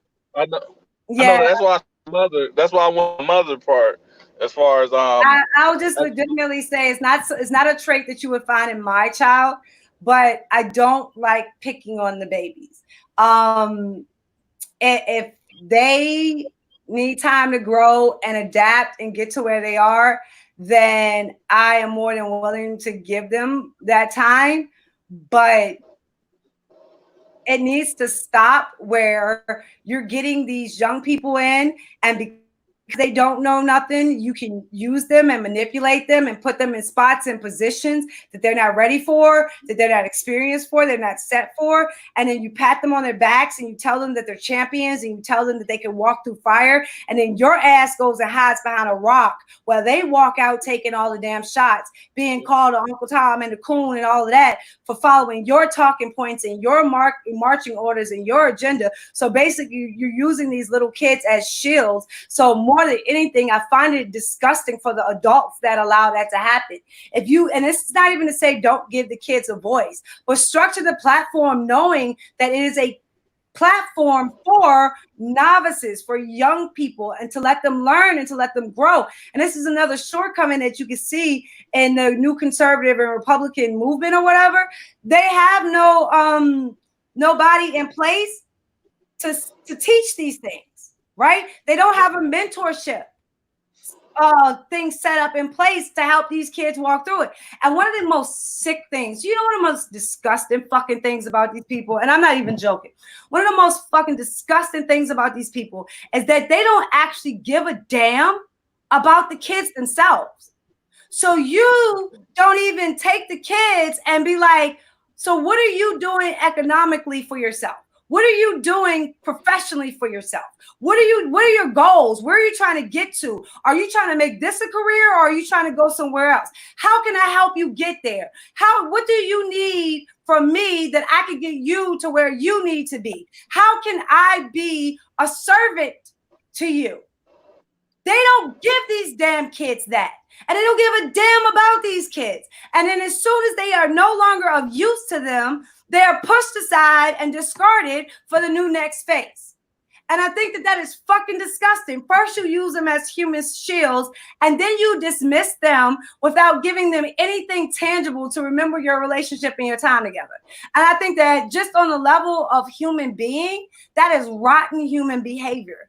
And it just disgusts me that is the spectrum on which these people operate, where they don't actually care about these young lives and their futures and what it's going to look like for them after, you know, they're no longer the black face that fits the agenda. And okay. Sonnie, I didn't want, everybody is asking this, about 6 or 7 people have asked this one question. I kind of look past it and it's like scrolling up and I just never answered it, but it just keeps scrolling up and then they like jigging at me. So you can answer it if you want to, but everybody wants to know, why did Candace Owens block you on Twitter? If you want to answer that, that's cool. But I got so many. It's scrolling up and down. I seen mine too. I didn't even ask that. I promise you that if I was gonna come through, I was gonna have conversation with you and I was gonna tell you the truth. So when everything popped off with Candace coming out, you know, I'm like, okay, here we go again. Like, here we go again.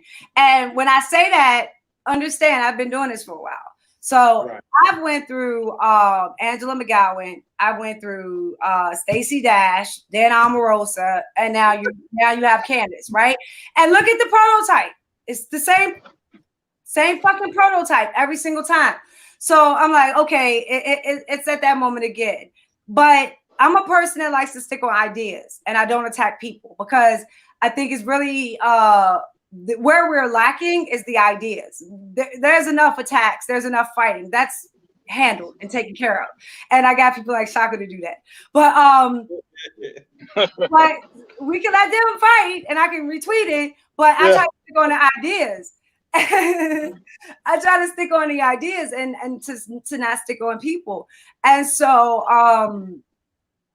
the very first time I reached out to Candace, and I reached out to her the first time, was when the Kanye thing popped off, when she tried to steal Kanye's intellectual property, or at least say that he designed the thing and he didn't, and then she lied about it. Yeah, that was the first time, because everybody was jumping on her. You know, that moment, everybody was jumping on her. So I wrote to her, I was like, look, I'm not happy about the situation. I don't find any joy in this. I don't like seeing my people put in this position. If you want to talk, I'm here, and we can talk. You know what I'm saying? So she wrote me back, And I tried to tell her, I was like, I'll offer you the same thing we offer everybody else. And what that is prayer. Like, I don't want shit from you, but we pray for each other. We counsel each other. We listen to each other rant. So you can rant with me and then you don't go on TV and say some stupid shit. Boy, I bet you wish you had somebody you could rant to. You come and you rant to me. And then me and you have that conversation. So you're not having that conversation with YouTube and Twitter and all of that shit, and you can't take it back after you've done it. That's how we operate. We try to be lookouts for each other. We try to be backstops for each other. And that's what I offered her, and she shitted on it. So, hey, cool. Now I ain't worrying about it no more. Whatever comes your way, comes your way. I have done my part in offering grace. I can't make you accept it, right? So a couple of months later, she reached out to me and she asked me to come and do her podcast. All right. Now, this is me having to fly across fucking country to California to do this podcast for free. Like, what the fuck I look like? But I said, okay, I'm going to do it because I want the scout. Right. So I said, okay, I'm going to do it. So I agreed to do it. The day before I was supposed to leave, they canceled. So I was like, okay, it happens. We all know how the business is. It happens. So they call again, they contact again, and they were like, we're going to be in DC. Can you do it in DC? I was like, cool. I live right outside. So I was like, yeah, it's nothing but a hop, skip, and a jump. I can do that. That's cool. Again, I went to scout. So that one was set up for a Tuesday. On Friday, I think it was. No, on Thursday, her people wrote me and said, Candace would like to talk to you. Can she have your phone number? And I'm like, wait a minute. You're connected with me on Twitter. All you had to do was DM me. All you had to do was literally fucking talk to me. Like, that's literally all you had to do. But you're going to call your people to ask me for my phone number to see if me. Okay, let's play this game. So I gave her my phone number, and don't hear anything Thursday, don't hear anything Friday. Saturday, I host my show, Sonnie's Corner, Sirius XM Patriot 125, 1:00 p.m. every single Saturday.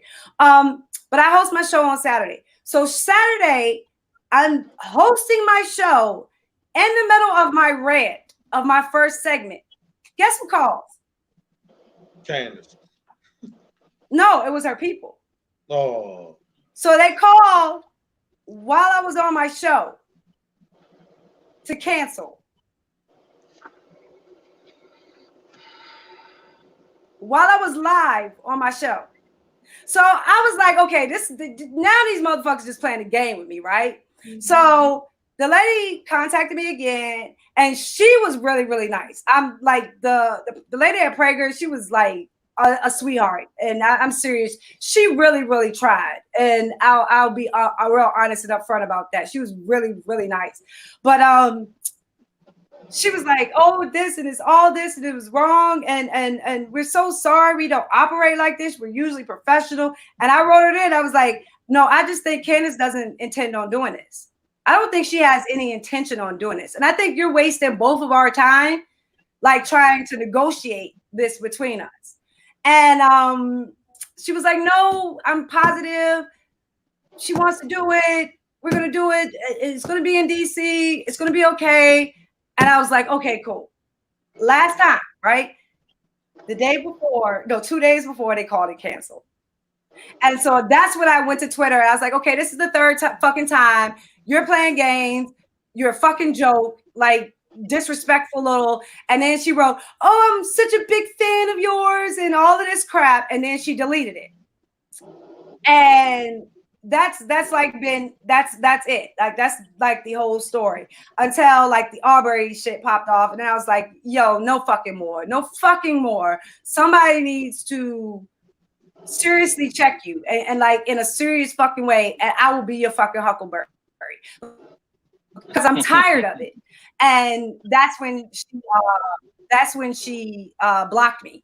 And then after she blocked me, she went to some guy's random Twitter and tried to get him to start posting stuff about me. And instead, he posted the DM that she sent him. So it just shows you what she is and how she negotiates and how she acts. And in all honesty, like, come on, I don't beat up on kindergartners. So I'm thinking about it in terms of that. Like, I don't want to be that person, but I am telling you, boy. And yeah, it's just been amazing. And I think, and we got to be happy to have people like you who do have a voice that, you know, unapologetic, tells the truth. Because it's just so many times where, you know, we run into these people who, you know, say things and it's just totally to please, you know, their audiences, and it kind of just leaves us kind of stuck. Not a lot of people say I do pleasing things or say nice things or any of that. I kind of give it to everybody equally. And like, if the beneficiary of that in the end is the Black community, then I'll look at my life successfully. And that's, you know, my husband is great. My daughter is great. I'm happy. We're you know, we're good. And now we want to take that and give it back to our community, give it back to the people that raised us, that helped us get here, that grew us, that inspired us, that gave us the intensity that we have. Because, you know, my life built me into this person that kind of makes me the perfect person for the spot that I'm in, if that makes sense. Right. I needed every single one of my experiences to get here. You know, I can't negate or neglect one of them, because any one of them are different, and my life is completely different. So I know that I'm meant to be here. I know that there's something that I'm supposed to do. And I just hope that the people that see my heart know that I love and I trust and I respect that, and I don't break shit. You know what I'm saying? When something matters to me, I hold it close and I value it and I protect it. And I just hope people get to see that with me. Right. Yeah, y'all, Sonnie does not, man, listen, man, I done got, man, everybody talking about blexit, and Sonnie can't, Ideas. But one good question that's about an idea, right? Because like I said, I'm on like 5 different platforms right now. We're stream just kind of like. I'll give you a quick comment on blexit. Okay, all right. Republicans like Black people that blexit and walk away. They like people. They like people that'll come to them. They like people that will leave their house and come to them. What they don't like is a motherfucker that demands they come home. Yep. Hold. Oh my God. Hold up. I just caught the Holy Ghost again, man. Hey, pass the offering tray. That Sonnie had me speaking in tongues. I'm about to start speaking in tongues now, I'm looking for a plate right now. Shit. No, it's really honest. They'll invite you to their house, but they ain't coming to yours. No. And that's, if you look at what they have structured for us, everything they have structured for us is about pulling the individuals of us out of our communities. And if you pull the best and the brightest out, who the fuck is gonna fight? And I just think that is just the stupidest possible tactic you can have, especially when you're trying to infiltrate. If you want to infiltrate, you leave the people that you have on the ground, you leave them right the fuck where they are. You don't tell them to exit, you don't tell them to run. You say, okay, you stay, and then we're going to bring an army, and when the army comes, you open the gate, we're going to charge in, this is how it's going to work. That's what tactically thinking looks like. This shit isn't tactical at all. Woo! Yeah! Man, boy. They said everybody's saying Sonnie. They said Sonnie need to come. I don't know what because you link your platforms where people can reach you. Most definitely. I'm just funny. It's SONNIE. If you put the Y, you're being a dick. Don't do that. SONNIE. And you can find me. I'm basically on Twitter, but I do have a page on Facebook where I post occasionally. I don't do Instagram. Sorry, I'm grown. I'm just not going to do all them different. I'm not going to do it.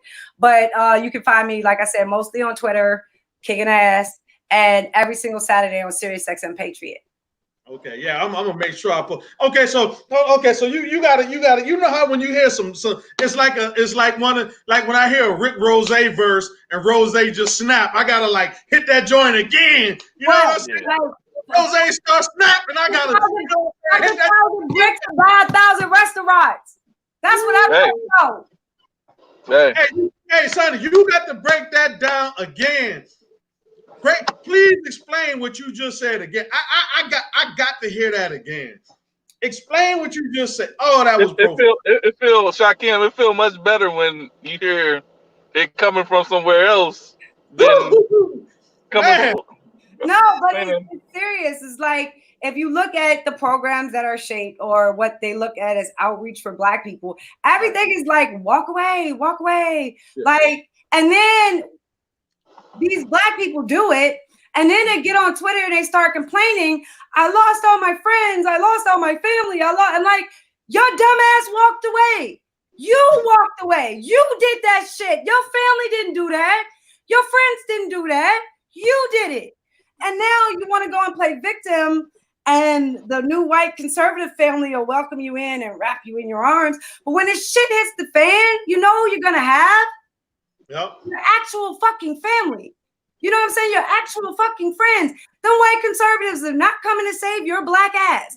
But they don't see that. They really think that they built this magical relationship. And I'm like, no. But what it is they don't mind plucking us out.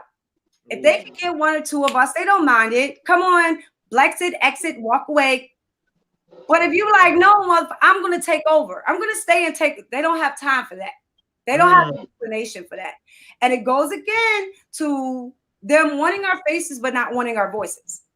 You know what I'm saying? Like they want us to come over to the house. We're going to take pictures, and then we're going to send the pictures out in a Christmas card. And they're going to see, look, we got Negro friends, and everything is going to be cool. And then you're like, okay, that's good and well, but we're going to actually talk about solutions at my house. Won't you come to my can't do that. You know what I'm saying? And then you get the all of the conversation start about why they can't come into the Black community. And which is this is the shit that like blows my mind. They will simultaneously say why they can't come in the Black community while congratulating themselves about the work that they've done for the Black community. How the hell does that work?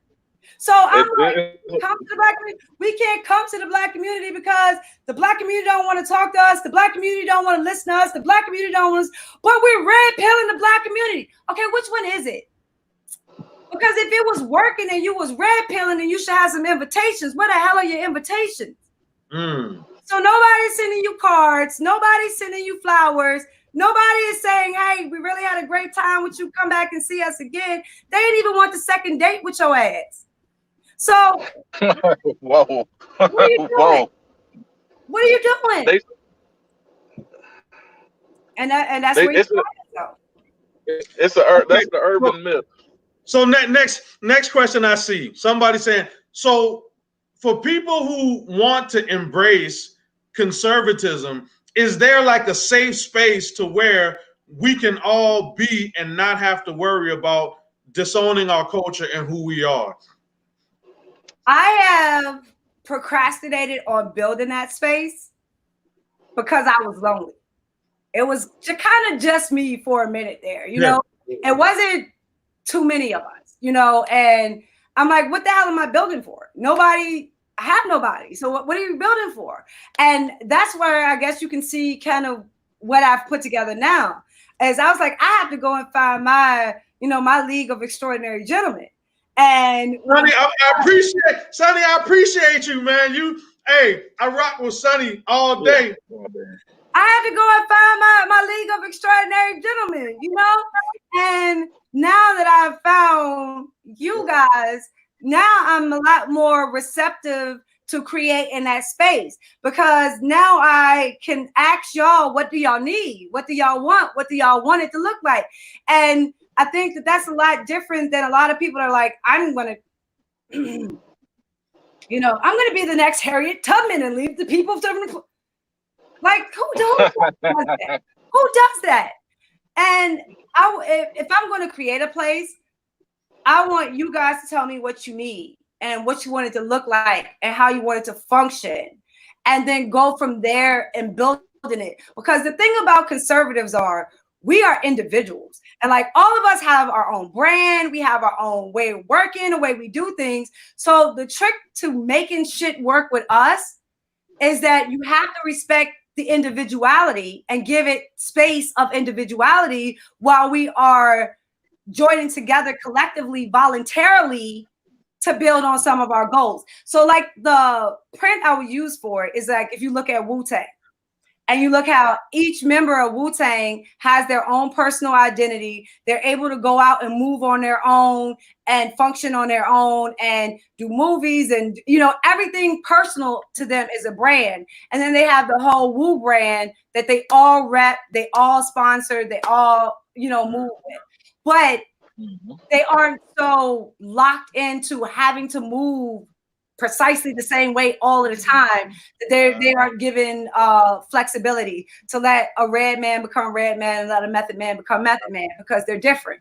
And I think that that's the model that we can actually start to build, one that each one of us can keep our own brand, keep our individuality. Because if you start pushing conservatives together and you start asking them to get rid of that individuality, then you're going to start having problems, because that's who we are to our core. But if you can put together something that allows us to keep our individuality but still to move together, I think that that's going to be the most beneficial way to make sure that everybody stays invested in it and we actually push it forward, as opposed to kind of getting something started and bickering amongst ourselves and not being able to get it out the gate and across the finish line. So like I've thought about this stuff for years. I've given like really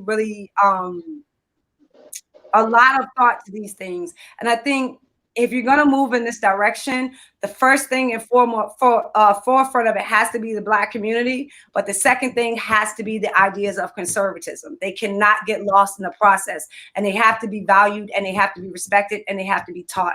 So like, to me, those are the two things and that's the order that they have to be in. It has to be the community comes first. So all of us should be moving in that direction. You know what I'm saying? All of us should be moving in the direction of seeing empowerment, of seeing economics, and seeing entrepreneurship, ownership, equity. Like, we should all be moving in legacy and inheritance, and, you know what I'm saying, those kind of areas. We should all be moving in that direction. But if Shaka want to go to war to get there, and I, you know what I'm saying, want to cruise through, you know, white conservative beach for a second, both of us have to be able to have the ability to move accordingly, just so when we get out our endpoint, Shaka did his mission, I did my mission, you got your mission handled, and when we come together to put all the pieces together, it works. And nobody feels short-sighted, and nobody is looked at like they're the leader and they're the one with the power, they're the one with the voice. No, we all understand, we all have our own role, we all have our own parts, we all important to the work getting done. And if we have that kind of spirit about us, we can maintain our principles, we can maintain our character, we can maintain our love for our community while skyrocketing us forward. And I think that that's just kind of the best way we can do it. Ooh, man, everybody's saying they need to get you on the Breakfast Club. Listen, I'm going to call my brother tonight. Yeah. Y'all know DJ Chuck T, my little brother, and Charlemagne have been like this for the longest. For the longest. When I get off this stream, if my brother's watching, because I don't know, he might be doing whatever he do, my little brother in Charlotte, DJ Chuck T, him and Charlemagne, good friend. I'm calling him and I'm going to say, bro, you call Charlemagne, Sonnie needs to be on the Breakfast Club. That's awesome. But like give a big shout out to Tesla Figaro. If you don't know who she is, she's a very, very powerful voice on the left, who is kind of pushing to make sure that the Democrats hold the Democratic Party accountable.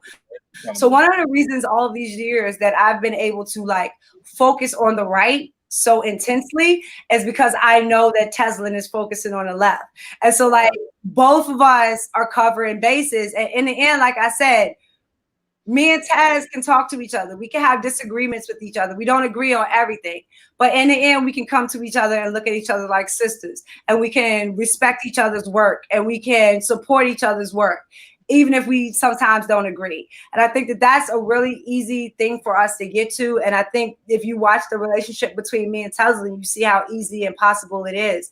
And just a big shout out to her, because we do have to have people on both sides, because that's what both sides honest. And so what's her name again? What's her name? Somebody asking her name. Teslin Figaro.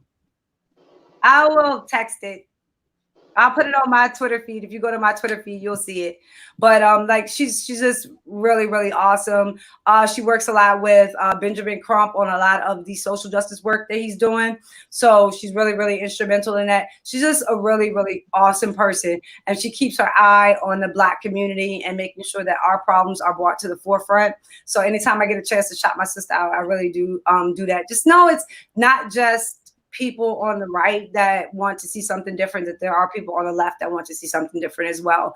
And yes, we have to fight. Yes, that static needs to be there, because we're never going to get to the good idea that we can kind of both agree on if we don't have those conversations.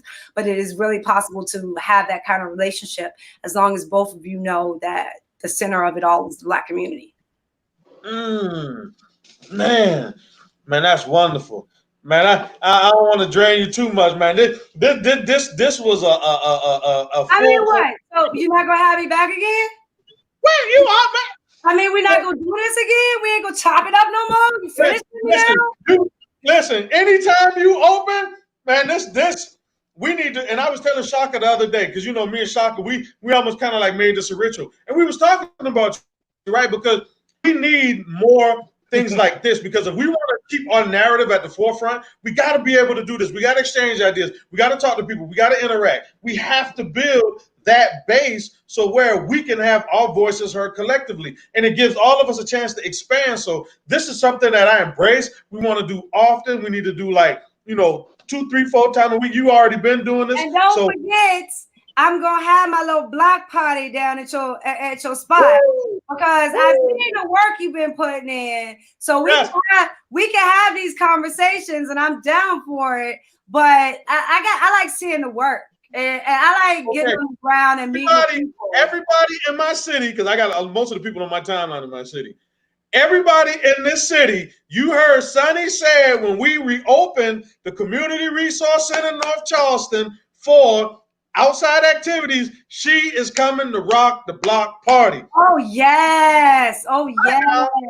Whenever I see somebody doing the work, that's where I'm going to be. And I mean that. So anytime we could do this, I'm down to do it. You have my time. You got my heart. And like I said, I promise you, I don't break shit. I'll value and respect. Somebody said, how do you feel about Roland Martin? I don't know where that came from. Somebody just asked about your opinion on Roland Martin. I don't. Okay. Yeah, she said she don't got no opinion on Roland Martin. You know what? I look at it like, again, you're talking about my elders. If it's not necessary for me to, then I'll just let it be. And that's just the way time will handle that. Right. I got something on Roland. I want to say something, because I think a lot of times when Roland has Black conservatives on, he picks the ones who are going to sound the stupidest. I mean, come on, man. I mean, I think with all of the political know-how and know that Roland Martin has, when he has on Black political, Black conservative pundits, he always gets the one that's just like, why did you pick him? Like when he was talking about Hotep Jesus live feed, he gets some guy, I don't even remember the guy's name, but he's like, I cancel Candace because she's not bringing people to the Republican Party. Like he didn't say nothing about the situation, nothing. He's like, the only reason he did it because she's saying leave the Democrats and just then she's not bringing them over to us. So I don't like her just because of that. And I'm like, come on, man, like no subs, at least they honest. Yeah, like get somebody, get somebody on who can really, really provide that perspective. I would say this, and like I said this earlier. If you had all the power, would you do that? Ooh. And that's the part we have to be realistic about. If we can't get the right to listen to us, then how the hell are you gonna expect the left to have an honest conversation with you? Like that is even on some G code type of shit that makes sense. You know what I'm saying? It just don't work like that. So like I said, I look at everything honestly. I look at everything realistically, and I try my best not to put feelings in it. But if I do have to put feelings in it, I go TI route. I never let my emotions overpower my intelligence. But yeah, why would you? Would you? Like, seriously, would you? And that's only going to happen when we can force it to happen. And we can't really be jealous and bitchy about it when we're losing. And that's just something we have to be honest about, because if we're not honest about it, then we can't change it and we can't fix it. All right, Shaka, what you got? Y'all hammered everything. Shit, ain't nothing that. What you cooked tonight, Sonny? Word. y'all done iron everything out. What you cooked tonight? First time since quarantine, we ordered out tonight. So like this was like literally the first time during quarantine that we actually freaking ordered out. So I had IHOP tonight actually. It was my daughter's favorite, and she was like dying for the strawberry cheesecake pancakes. Hey, they good. She had Brenner. She had breakfast for dinner, and I ordered out IHOP and got her pancakes. So I'm in happy mommy mode right now. You know, a mommy can do no wrong at this moment, so I'll take it. Word. Somebody say the best thing this week is hearing Sonnie twice. Yeah, yes sir. Yes sir. Somebody getting to buy one get one free sale. That's it's just this is it. You know what I'm saying? And when we normalize this, they're not going to be able to tell us shit. And I'm waiting for that day. So, like, y'all know y'all got my heart. And the work is first and foremost. And I'm going to try my best to just build a platform that highlights your work. And that is so important to me. It's the crux of what I do and why I do it. And so if it wasn't for you guys, then it would be no purpose in it. And when I say that, I want every brother and sister listen to this. When I say you guys, I mean you guys. I mean all of you.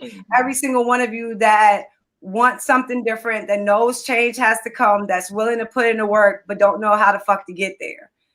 Hopefully we'll get there together. And the more conversations we have like this, the more discussions we have like this, the more open we are to debating our ideas and actually being honest about these things. Like, Black men, you are not making up that they're targeting you. Like, I don't understand where these fucking people run around. Yet again, another part with the hypocrisy, right? So Black men aren't being targeted, right? But white men are the most hated men in America. How can both of these things coexist? Because they find it very, very easy to defend white men. But if you try to defend Black men, then the defense is unnecessary. So you have these little Black Republicans, conservatives, whatever they are. Do you remember they had the hashtag "It's okay to be white"? It's okay, yeah. Yeah. So they went around for like a whole month hashtagging "It's okay to be white" and like defending white people in every way fashionable, in every way possible. And then Ahmaud Arbery comes up, and of course they're still defending white people. Nothing changed. So I guess that's how they looked at Arbery's case. It's okay to be white. Hashtag. Oh, go ahead, Shaka. Go ahead. I say it's sad how you know, like I asked Sonnie the question for a reason, because I knew she was gonna knock it out the park. About the you know, our babies saying that they're not Black, but it's okay to be white. So it's not okay to be Black and be in the conservative party, but it's okay to be white and be in the conservative party. Is what I got from that message, and I'm just very much so. And they don't see any hypocrisy in that, and they don't see any problem in that. And like to me, what's funny about it is, you know how they blew up with Joe Biden, and they were like, Joe Biden says if you ain't black, if you ain't black, you ain't black. And I'm like, I didn't need Joe Biden to tell me that. You told me that yesterday. Like, really, you told me you weren't black. I didn't need Joe Biden to tell me that you weren't black. Like, you went on a Twitter rampage about how unblack your ass was. So I didn't need Joe Biden to tell me that. You had already reinforced that notion to me over and over and over and over and over again. You are not black.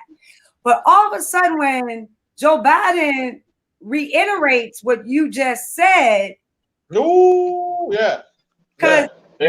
all he did was reiterate, all he did was regurgitate, all he did was repeat exactly what you said.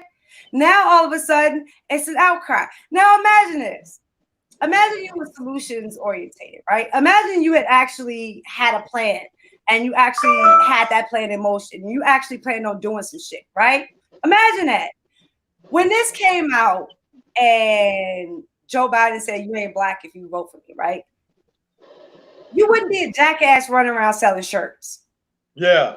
That's not what you would be doing, right? I mean, it's not what I would be doing. So, like, for instance, if Joe Biden said it and I was in charge, my response would have been showing up to your community center. It would have been showing up to a community center in Chicago. It would have been showing up to the community center in Detroit. Or because of everything that's going on, if you couldn't show up, they could video in and be like, this is what we're doing. This is what we're doing. So it doesn't matter what you call us. The work is being done. That would have been my solution to it. And I think that would have been a lot more beneficial for Black people to be like, damn, I didn't even know a GOP was in Chicago. I didn't even know a GOP was in Baltimore. I didn't even know we really had this GOP. And it would have been a chance for you to highlight some of the people that are out there actually doing the work. But the people who are actually doing the work, they never get the spotlight. They never get the limelight, and they never get the chance to actually showcase what they're doing. And so it's damn near impossible to get people to help and to support them if the people that are aligned with them aren't helping and supporting them. You know what I'm saying? So it just shows you that everything they do is reactive. Yeah. If Joe Biden hadn't said you ain't black, what the hell would they be talking about right now? And the answer they ain't black. You know what I'm saying? They would have been waiting until the Democrats did something before they could react to it, because that's what they are. They are reactionaries. They are not aggressive. They are not fighters. They are not warriors. They are defenders. And that is not what is going to carry the day in what we're dealing with right now. That is not going to be effective. It's not going to do shit. Actually, it's a waste of effort, time, and energy, and it's tiring. Ooh, listen, hey, you are a jewel, Sonnie. Sonnie, everything you said, I agree with. The only thing that I disagree with you is on that Jesse Lee Peterson stuff. I don't care. Hey, nobody get me to believe that what that guy posted the other day he meant. You can't. I don't care what nobody says. Hey, Sonnie, I agree with you. So you 1-1. I told him this yesterday. I said some, and he was not included in the sum. Yeah. You added him to the sum. He like no. If you want to hold me again, if you want to hold that against me, literally go and see the interview, go and watch the panel with me and Jesse, and then come back to me and tell me that I do my part, that I hold my end of the bargain when it comes to that. I know you. I'm gonna watch that as soon as we get off. I'm gonna go check it out, man. You know I like to go watch stuff when I lay down and all that cool out. So I'm gonna go watch, but man, it's no way, man. I'm telling you, some of the stuff these people say. It's got to be I think the biggest scheme or scam in America right now is putting on a MAGA hat and quoting black on black crime statistics. That is instant money. If you ever fall on hard times, the next time the next time I come back, we'll talk about think tanks and how they get those statistics and why they use them and the significance of that, because a lot of people don't understand that the statistics themselves are more than just their attempt to reflect us. It's also how they get funds allocated. So there are certain reasons why the statistics are set the way they are and why certain ones are pushed to the forefront, because certain statistics allocate you more funds than others. So if you can populate a specific community with a certain set of numbers, you can guarantee a certain revenue. And that has been a lot of the problem in the Black community as far as the funds that are, you know, designated for those areas actually getting allocated to the people that actually need them. So it's really not a lack of the ability of funding. It's about how it is allocated out and what purposes it is used for. And that goes a lot in line with those statistics. So it does more than just becomes detrimental to stereotypes about us. It also goes to setting our agenda and what gets prioritized. So like those statistics, those think tanks, those white papers for the politicians, they're very, very, very beneficial. And like I said, it's a big, long conversation. Maybe we'll do that one next time. Yeah, I'm ready for that. Yeah, I'm ready for that. Like I said, man, I mean, I just see, man, from, you know, talking to a lot of conservatives and really seeing what's going on in Republicans, I think that's a scam right now. You know, I believe Black people are scamming the far right. They scamming. Larry Elder is scamming the. Bro, listen, those are reparations. Yes, man. Man, you can't tell me Larry Elder's not scamming them, boy, man. This man, listen, y'all got to be scamming them, boy. We from the street. I know a scam when I see one. Bro, ain't no way, bro. Ain't no way. Listen, Candace was fighting injustice, and all of a sudden, at the blink of an eye, she turned around and now was like, oh, it don't exist no more. What happened? Oh, it don't exist. No. It's over with. We in 2 years, everything done changed. We good now. You know, what about black on black crime in Chicago? Like everything in Chicago, and everything Chicago. See, it's a code. You don't say what about black on black crime in Houston? The code word is Chicago. So, you know, she still got to keep that Chicago. You know, like today, she wants Chicago. Even so, with that being the case, there's a reason that they use Chicago as the example, and it's not because of the danger of the city. It is the heart of the political democratic machine. So Democrat politics runs through Chicago. And that's why they keep Chicago at the forefront. Yet again, always remember, it's not about our people. It's about fighting the left and fighting the media. So anytime you come across one of these conversations like this or these situations, always look, if the left is involved and the media is involved, you best to believe their motive involves either the left or the media, not Black people. And in this case, the heart of the Democratic Party is the Chicago machine. It is the blueprint at this moment. So the reason they continuously go back to Chicago is because they continuously hit at what they look at as the heart of the democratic machine. So even in that is symbolism. And I'm guessing a lot of these mouthpieces don't even know what the hell the symbolism is. They're just regurgitating what they've been told to say. But it is definitely the reason that they specifically target and pick Chicago is because that is the heart of the democratic machine, which it is. After they ran it out of Harlem, it went to Chicago. And so now most of the big major power players, you have to run through Chicago to get to the next level in democratic politics. So that's usually why they take that and make sure that Chicago is in the conversation, because they feel like that's the headship to get at the Democratic Party. Okay, and see, you educated me, man, because I didn't know. Like I said, man, I thought maybe it was because of Jordan and the 6 rings or what, man. I didn't know what it was, man. Like, always look at the media and the left. And if you always look at the media and the left, then you can find their motive, because their motive is always the media and the left. Always. Yeah. Right. Ooh. Man. Now, you say you like it, but now you could be looking at shit differently. And you could be like, what the heck? Yeah. And then at that moment, I can say, welcome to my world. Yeah. Man, you're right. And one of the things that, and me being in South Carolina, right? And South Carolina is like poor and, you know, and Republican, and you know, education is 50. We like almost last in education, like every time you go to South Carolina. And they always say, well, you know, look at one demo. If you look at every area where it's a lot of black people and it's run by Democrats, it's poor and it's black. Bro, look at South Carolina. Bro, you poor, white, rural, and last in education. So how you gonna sit back and talk about every city that's run by a black Democrat is poor and black? Bro, I'm in South Carolina. We like you got poor whites last in education. This state is horrible. So how you gonna point at the black? But then, so we gonna talk about South Carolina? When a black person brings me to that, you know, so a black Democrat will come and be like, well, look at the poor white areas. And I'm like, no, you go fucking look at them. You ain't had enough white people yet. You still focus on them. You still talking about them. Even the poor ones got your damn attention. You know what I'm saying? If it matters that much to you, you go deal with it. And I say the same thing when white Republicans bring that up. Oh, well, you're talking about the poor in the black community where there is also poor in the white community. Well, then your ass should probably get on that.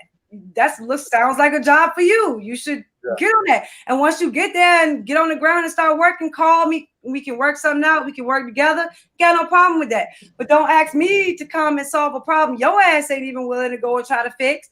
So, like, if we can, you know what I'm saying? Just understand that it's okay for us to take a moment to ourselves. And like I said, to just stop and examine and look and be self-reflective and then make a decision about what things should look like going forward. And I think like we move, if you remember the Cat Williams joke where he's like, it's another election cycle, like just fuck it, give us one off. Let's have a break. Do we immediately, like we just got out of a bad relationship, do we immediately have to get into another one? Like just give us a fucking break to breathe for a minute. And then we'll come back to it and pick our next leader. And you know that is unrealistic, that gap is never going to happen. But at some point during this phase, we are going to have to collectively decide to just stop and to look at ourselves and to be self-reflective. And that is the only way we're going to be able to hold government accountable. And if you want to remove what you look at as systemic racism, then it's going to take a real realization about what that actually is and how it actually functions and how you can actually remove it. And I don't think we're going to get to that point until we're able to just stop. And I just hope we get to that point before we start burning our cities down. They say it's burning down tonight. I saw some people coming down my timeline here talking about they was rioting tonight. So I don't know, man. And I was having a conversation earlier with I was on somebody's page, but you know, they were saying, well, you know, the protesters, they're, you know, just, you know, talking negative about the protesters, and you know, so I'm like, listen, when they were doing the reopen protests, we all weren't complaining then. Y'all running up with guns and standing spitting in officer's face, hitting people with guns. But then now you got some black people upset. Oh, we look bad now, you know. So and just remember, the Antifa types like to show up whenever we get out in public, whenever they can use our justifiable anger for their advantage. They never let an opportunity go to waste. So like, just keep an eye on the situation and understand, like, if you watched Ferguson or you watched Baltimore or you watched Milwaukee when everything popped off, you could tell in the daytime who was out protesting and then who was protesting at night. And I think that's what you're looking at now. So earlier today, you had thousands of people out there protesting. They basically turned it into a block party and everybody, you know what I'm saying? Now when the lights go off, a whole different ilk and a whole different breed of people. And a lot of them, this is what they're paid to do. This is their occupation, to cause shit. And last time during Ferguson, it was like nobody could accept that that was there, like that was present. So it all was us, and there was no outside forces. Everything got blamed on us. Everything got pushed on us. And then when you really start to see Antifa show his ass in places like Seattle, or you really got to see Antifa show his ass like when on Trump's inauguration, then all of a sudden everybody started to look at Antifa and take them seriously. Well, those are the same damn people who were doing Occupy Wall Street. They never went away. All they do is consistently change their name. And every time that they can attach to a Black grievance to use our image in the sake of violence, they do it. So just be very cautious about the people that you see in the daytime as opposed to the people you see at night. Because a lot of people that you see at night are there because they're paid to be. And we need to make sure we are spreading that, because the aftermath is going to be put on us, not on them. And it's kind of our responsibility to police that. I said that on your show. We talked about that on your show. When I was in Ferguson, we didn't know him as Antifa, but that's what it was. So a lot of people don't realize in Ferguson, we're in the hood. We're in the black. This is white people wouldn't just walk through where we're talking about. So this gave them that pass to come and, oh, I'm with you guys, I'm fighting with you guys. But they had I will never forget this, and I said this on your show. An old white man came out the blue, and he looked like kind of like a Bob Ross type, old jive, like he say jive turkey. He looked like he say jive turkey still. So he came and he was like, "You guys want to learn how to make a Molotov cocktail?" And we like, "What?" He's like, "I got everything over here." Some people went, but they were mainly white, and he taught them how to do whatever. And then later that night, stuff started burning up. Stuff started burning up. And then the next day, you would see the church, and you would see like the organizations that work that live in the area. You would see like the college kids and all of them. They were coming out in a day cleaning up and picking up and trying to be stewards to their community and trying to be good representatives. And then you would have these heathens at night that didn't even live in the community coming in and destroying shit. And nobody said anything about them when they showed up in Ferguson, and no one said anything about them when they showed up in Baltimore, and no one said anything about them when they showed up in Milwaukee. And then by the time they got to New York, if you look at the Black Lives Matter protest in New York, it's like the first 3-4 rows were Black people, and the rest of it was white people. Yeah, and that's when you started getting the chance of pigs in a blanket, fireman. That shit wasn't coming from us. That was coming from these motherfuckers that infiltrated what we were doing. And then you have a right-wing media who's so fucking lazy. Instead of actually researching it and investigating it, they just attach those motives and those incidents straight to the Black protesters with no question. Now all of a sudden, when you have Antifa hitting people upside the head with a padlock, now all of a sudden you understand the true level of their violence and depravity. But when it was in the Black community, you couldn't understand it or see it. So yet again, it's really about us being able to control our own narrative and share our own stories and tell our own truth, because nobody's going to do that for us. And we have to be the ones that do that for ourselves. And that's what I try to make Sonnie's Corner into. I appreciate Sonnie's Corner. Like I said, that you actually brought me on. I forever owe you. People told me you was gonna, every time we talk, I'm gonna repeat it. The elders told me that she's gonna let you on. I'm like, who the hell is Sonnie? I don't know who Sonnie is. She's gonna let you on the show. She's gonna let you on the show. They said this way before you even, we even connected. And I'm like, okay, cool. And then next thing you know, they're like, I told you. One passed away, but the other elder was like, I told you you'll be on the show. And I was just like, yeah, you did. I was just like, so that was just like the best highlight, ever, as far as seeing that you basically, got talked into fruition. And I was just like, thank you, and I'll forever owe you. Keep fighting. I'm gonna keep supporting. I'm gonna keep using your name and positivity. Like I said, if they had a vote, You'll be my vote. So. Right. So this guy on the screen right now, Raison Lewis, this is a good friend of mine in my city.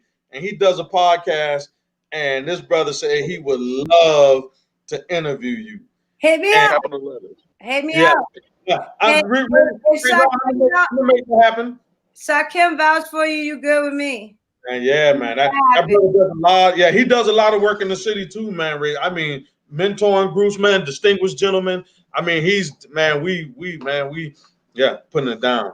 Most definitely. I look forward to it. Hey, what's guy's name? Elvin? Yeah, Elvin. That's my main man now. Okay. We're gonna have to get Elvin in here one day because I like intelligent thought, and homeboy had me yelling at him one night. So not in a negative way either, but it was a good way. So yeah, we're gonna have to make that happen too. I'm looking forward to that one as well. I love sharp minds, man. That makes me happy. Yeah. Matter of fact, let me link Elvin in. You got a sec.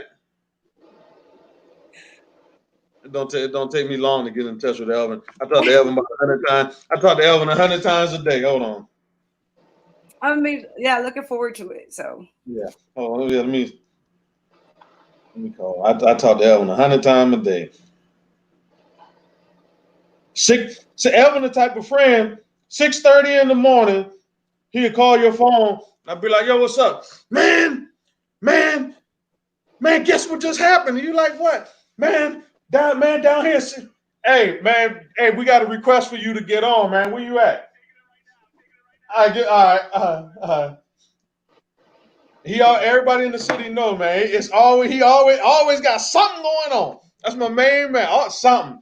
It's like you get around limited conversation, and then when you hear actual conversation, you get fucking excited about it. So I was listening to you and Alvin one night, and I was like literally yelling to myself. I'm like, I wish I would, you know what I'm saying? It was just really, really crazy. And like you get to that point. Hey, brother, how are you? What's happening? You know, I'm doing the early bird. You know, I get started early before everybody else beat traffic. Ain't nothing wrong with that. Well, I'm glad. I'm sorry you came in at the end and we didn't have a chance to talk it up. Man, I was listening to you all day, man. I was listening to you the whole time. Beautiful. I love it. I mean, like everything you were saying, I love it. I was like, yeah. Like, I don't understand why you're not the face of the blexit. Like, we should just drop everybody else, and she needs to be. Well, you know, the conservative movement. I assume the blexit was a conservative movement, right? No. So, okay, well, whatever the conservative movement needs to be, you definitely need to be the face. I get on board with that. Well, just like I said, I'm coming to y'all city, and I like for you to show up when I come. And we're gonna have one of these conversations because, like, it's some things I would like to pick your brain about. We could do it things on the brain picking. Definitely. I love that, man. I love it. You know what I want you to pick real quick? What Elvin says, he's voting for Joe Biden in this next election. And he'll say Biden is worse than Trump and all of that, but he's we having a love moment right now, bro. You ain't gonna do that. We gonna have a love moment, and then we gonna fight it out another day. But for this moment, I'm gonna admire this brother's intelligence and his grace and his beauty on his tongue, and we gonna leave it at that. That don't mean I won't come out fast another day now. Oh yeah, I get it. Right. So I just. You know, and Shakim, me, you know, that's a homie. Much love to him, and you know, that's the one thing we disagree on. I cannot see past Trump's racism. Now, don't get me wrong. I fully understand that Biden is a goddamn racist as well. But you know, it's like Shakim said to me, the lesser of two evils. I gotta go with Biden, and it's sad. Don't get me wrong. It's sad to me that this is where I'm at a presidential election. I'm voting for the lesser of two evils. It's like I want y'all to know in the primaries, I did not vote for Biden. And a lot of people, and I'm not ashamed to say it, a lot of Democrats only voted for Biden because of Obama. Biden didn't even have to get a speech. Biden couldn't just walk up on the stage and say, hey, I was with Obama, and people would have voted right there. He could not said no principles, no policies. He could have got up there and like, yo, nigga, I was with your boy. I think they might have jumped on that ass for that one. Yeah, you know. Well, you know, hey, but we got a while into November, and we are talking about Biden. So, I've been catching a lot of heat with that. We take a bet. We take a bet and see which one said first. Listen, I've been catching a lot of heat from that, man. And all I've ever done, I never told, people. What's so funny in the Democratic Party? I'll tell our people, say, look, man, we need to sit down and start making sure that we hold them to the fire, and let's start labeling what we want, right? Let's just not go out here and vote for him all free willy-nilly. Let's tell them what we want. And the first thing I get back, well, what side are you on? Like, well, God darn. All I said was make sure we get taken care of. And because I said make sure we get taken care of, now you don't know what side I'm on. Oh, yeah. It goes the exact same way for me. When I say anything pro-black, they call me a Democrat.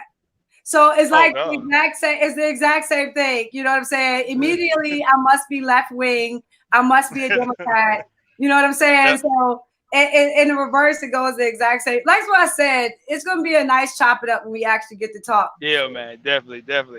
Shakim, I ain't gonna bother. This minute. Yeah. I ain't gonna bother because I put it in the comments. Shakim ain't asked you. He know how I feel about this coronavirus thing, but that's another conversation. Evan, bro, you all you had to do, you could have texted my phone with your comment. I didn't see there's so many comments flying up, and I got like, and I'm on YouTube, Twitter, Facebook. Okay. But go ahead. What was your question? So this is what it is, man, and I'm just gonna be frank, and I'm not really good for the what do they call it, the bedside manner. So I just gotta say it. To me, nothing we're doing for this virus makes any sense. We're talking nothing. I love it. I thank you. Nothing we're doing makes any sense. We're talking about a virus that has affected less than 1% of the population in any state. I don't care what state they give you. They can pull it up and it'll be less than 1%. So we're shutting down the economy and talking about the world, changing the way we do things, giving the government all kind of power over us for a virus that kills less than 1% of the world. Its infection rate is less than 1%. This is stupid to me. I don't wear a mask, and I only wear gloves when I have to get outside the truck and deal with that stuff. That's it. So I just wanted to hear where you felt where you thought on it. I had to, as a conservative, we had to admit that we lost. When the government shut down, I told all the conservatives, you better admit that you lost, and you better, eat this shit, because nothing about this is conservative. Nothing about this goes in line with our principles. The power that you have given government, you're never going to get it back, or you're going to have to fight like hell to get it back. So many lives are destroyed that are never going to be fulfilled by the people that destroyed those lives. So many people who built businesses will never get those businesses back. So let's say all of that, right? And we lost, and that happened, and we're doing it. What I will say on the opposite side is you're about to experience one of the largest opportunities for growth in this country. A lot of old wealth has been destroyed, and that wealth can be rebuilt. And we can be the ones that rebuild that wealth. And we can take the rebuilding of that wealth and rebuild our community.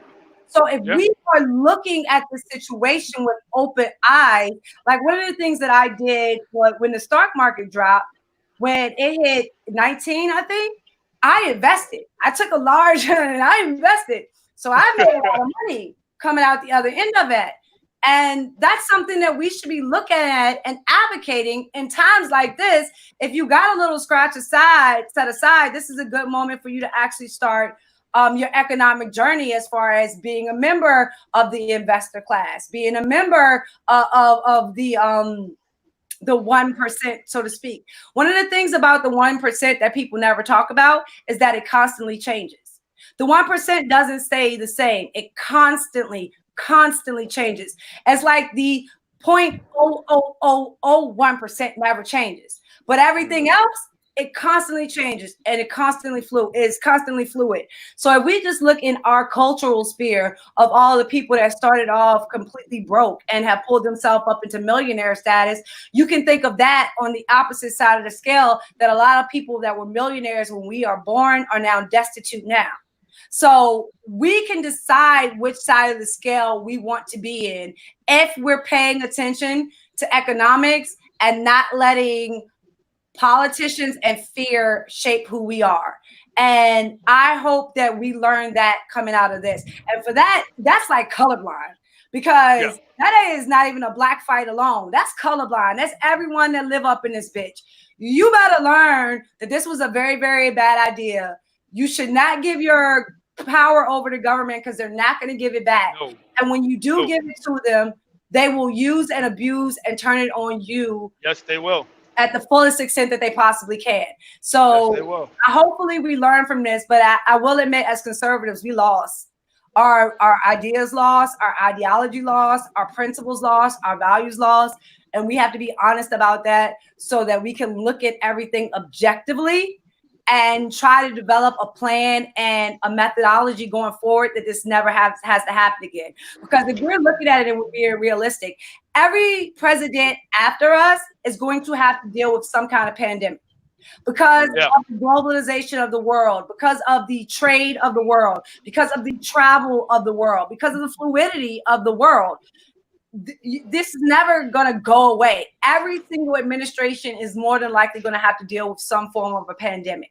And we have to start getting ourselves in a position that it's not going to cost us $4 or $5 trillion every time we have to do it. Oh my God. And I think that that's where we are right now. Yeah, fiscal conservative my ass. Listen, I am not one for the government. I am not one. And I know a lot in the Democratic Party have no problem giving the government control of everything. I hate it. Yeah, I hate it. You know, it is unreal to me that people will give up their constitutional freedom. I'm watching people get thrown out of stores and arrested because you're walking down the wrong aisle in Walmart. Like you have no problem with the government telling you what aisle you can walk down. Mm-hmm. Like you know, you have no problem with the government telling you what door you can walk in. That's okay to you. Like I don't get that. It only works when it's voluntary and you're watching the voluntary fall off. You know what I'm saying? You're watching the people who are willing to just submit, and like that fucking term, submit and obey. I hate that shit. But you're seeing the people who refuse to submit and obey start to stand up. And what the most dangerous people are the people that are wishy-washy on this subject. So it's some people who believe in complete government control. Then it's those of us who don't want government to have that control. The people that actually have the power are the wishy-washies. So they're the ones that are like, well, it's kind of important you have a mask on, and they are willing to make that argument over their individual freedom argument. And I don't know how you solve the wishy-washy. So like that's why I like conversation. I love debate, because maybe if somebody sees it in a way that I don't see it, but I don't see how you show the wishy-washy how important this is, because they don't seem to be interested in taking it as seriously as it is and not understanding, like, really, when they take these fucking rights away, you're not going to get them back. And next time it's not going to be a pandemic. It's going to be because it's July and they feel like it. And then you're going to see a whole bunch of people, you know what I'm saying, wonder how we got here when it was this moment that built it. So we already here. I said that a long time ago in March, when in the South Carolina governor, as a matter of fact, and a lot of governors have done it. South Carolina governor gave police the discretion, you know, to police at their discretion, just to break up whatever mob, whatever the face, but they could do it at their discretion. And I was screaming, like, do you know how dangerous it is to tell these police that you can do things at your discretion? And so you wonder why, you know, police have been killing us, but you wonder why we're here. You wonder why he doesn't have a problem putting a knee on someone's neck, you know, and holding it on videotape being recorded, because he felt in his discretion this was needed. Well, so, you know, if you watch that video of the lady in New York, when they pulled her off the subway, and she had her little kid with her, and they let her walk up the subway. As soon as they got off the subway, they separated her and her little kid, and then they like threw her down and handcuffed her simply. And she had a mask on, but she was wearing the mask wrong. And like conservatives and Republicans lost their shit. You know what I'm saying? They're like, why would you think that much force is needed, bitch? Because that's the amount of force they always use. Like, what do you think? You thought when black men were telling you what they were going through under stop and frisk, you were telling yourself, no way, that's impossible. The police would never do that. You know, that's what you were telling yourself. And now you're seeing what they would do to a short woman, what kind of force they would use on a little short petite woman. Imagine that amplified force that they use on black men that they look at as a threat, or they look at as overpowering. You know what I'm saying? It becomes a completely different subject. So, of course, but yeah, listen, man. Did he fall asleep? Who? No, Shakim? Nah. Did you fall asleep? No. Oh. I've been looking down. Oh, I know. I want to say for a second there, it looked like I was like, oh my God, I'd have bored the man to death. Hell no. Hey, Elvin, no, I don't sleep. Yeah. No. Yeah, my homie be rocking. Hey, you see how we do. It's 11 o'clock. I'm inside the truck. I'm getting to go. So, you know, listen, man, I am really glad that I got to talk to you. You know, I was watching, and when Shakim, when you mentioned my name and Shakim sent me an invite, I was like, shit, let me pull over. I'm ready. And like really, you really inspired me. Like I said, you got me thinking, and that's always a beautiful thing. I appreciate that. Oh man, that's the same with me. Yeah, definitely. I love it. It's a rare occurrence. So when I find someone that hits it like that, I kind of like to make sure that I get good conversations, because they're very, very rare these days. I get caught off. I'm gonna have to run out now. Yeah.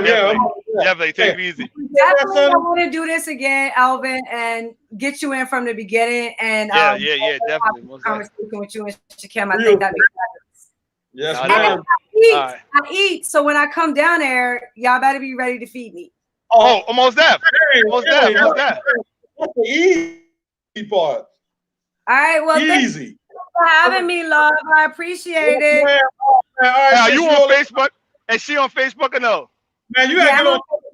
I gotta find you on the book. Yeah, I gotta get a Twitter. Shakim keep telling me I gotta get a Twitter. I'm gonna get a Twitter, but I'm definitely gonna find you on the book. Hey, I don't got no Twitter. Hey, I got like 200 or something followers on Twitter now, man. I'm like, I'm the big dog. I ain't never been on Twitter. Now all of a sudden, man, I got a couple hundred people, that's man. Okay. We'll get your accounts booming. That's what we do. Yeah. Word. What's that? Okay. What's that? All right, guys. Appreciate I'm talking to you. Until next time. time. Take it easy. All right. Peace. All right.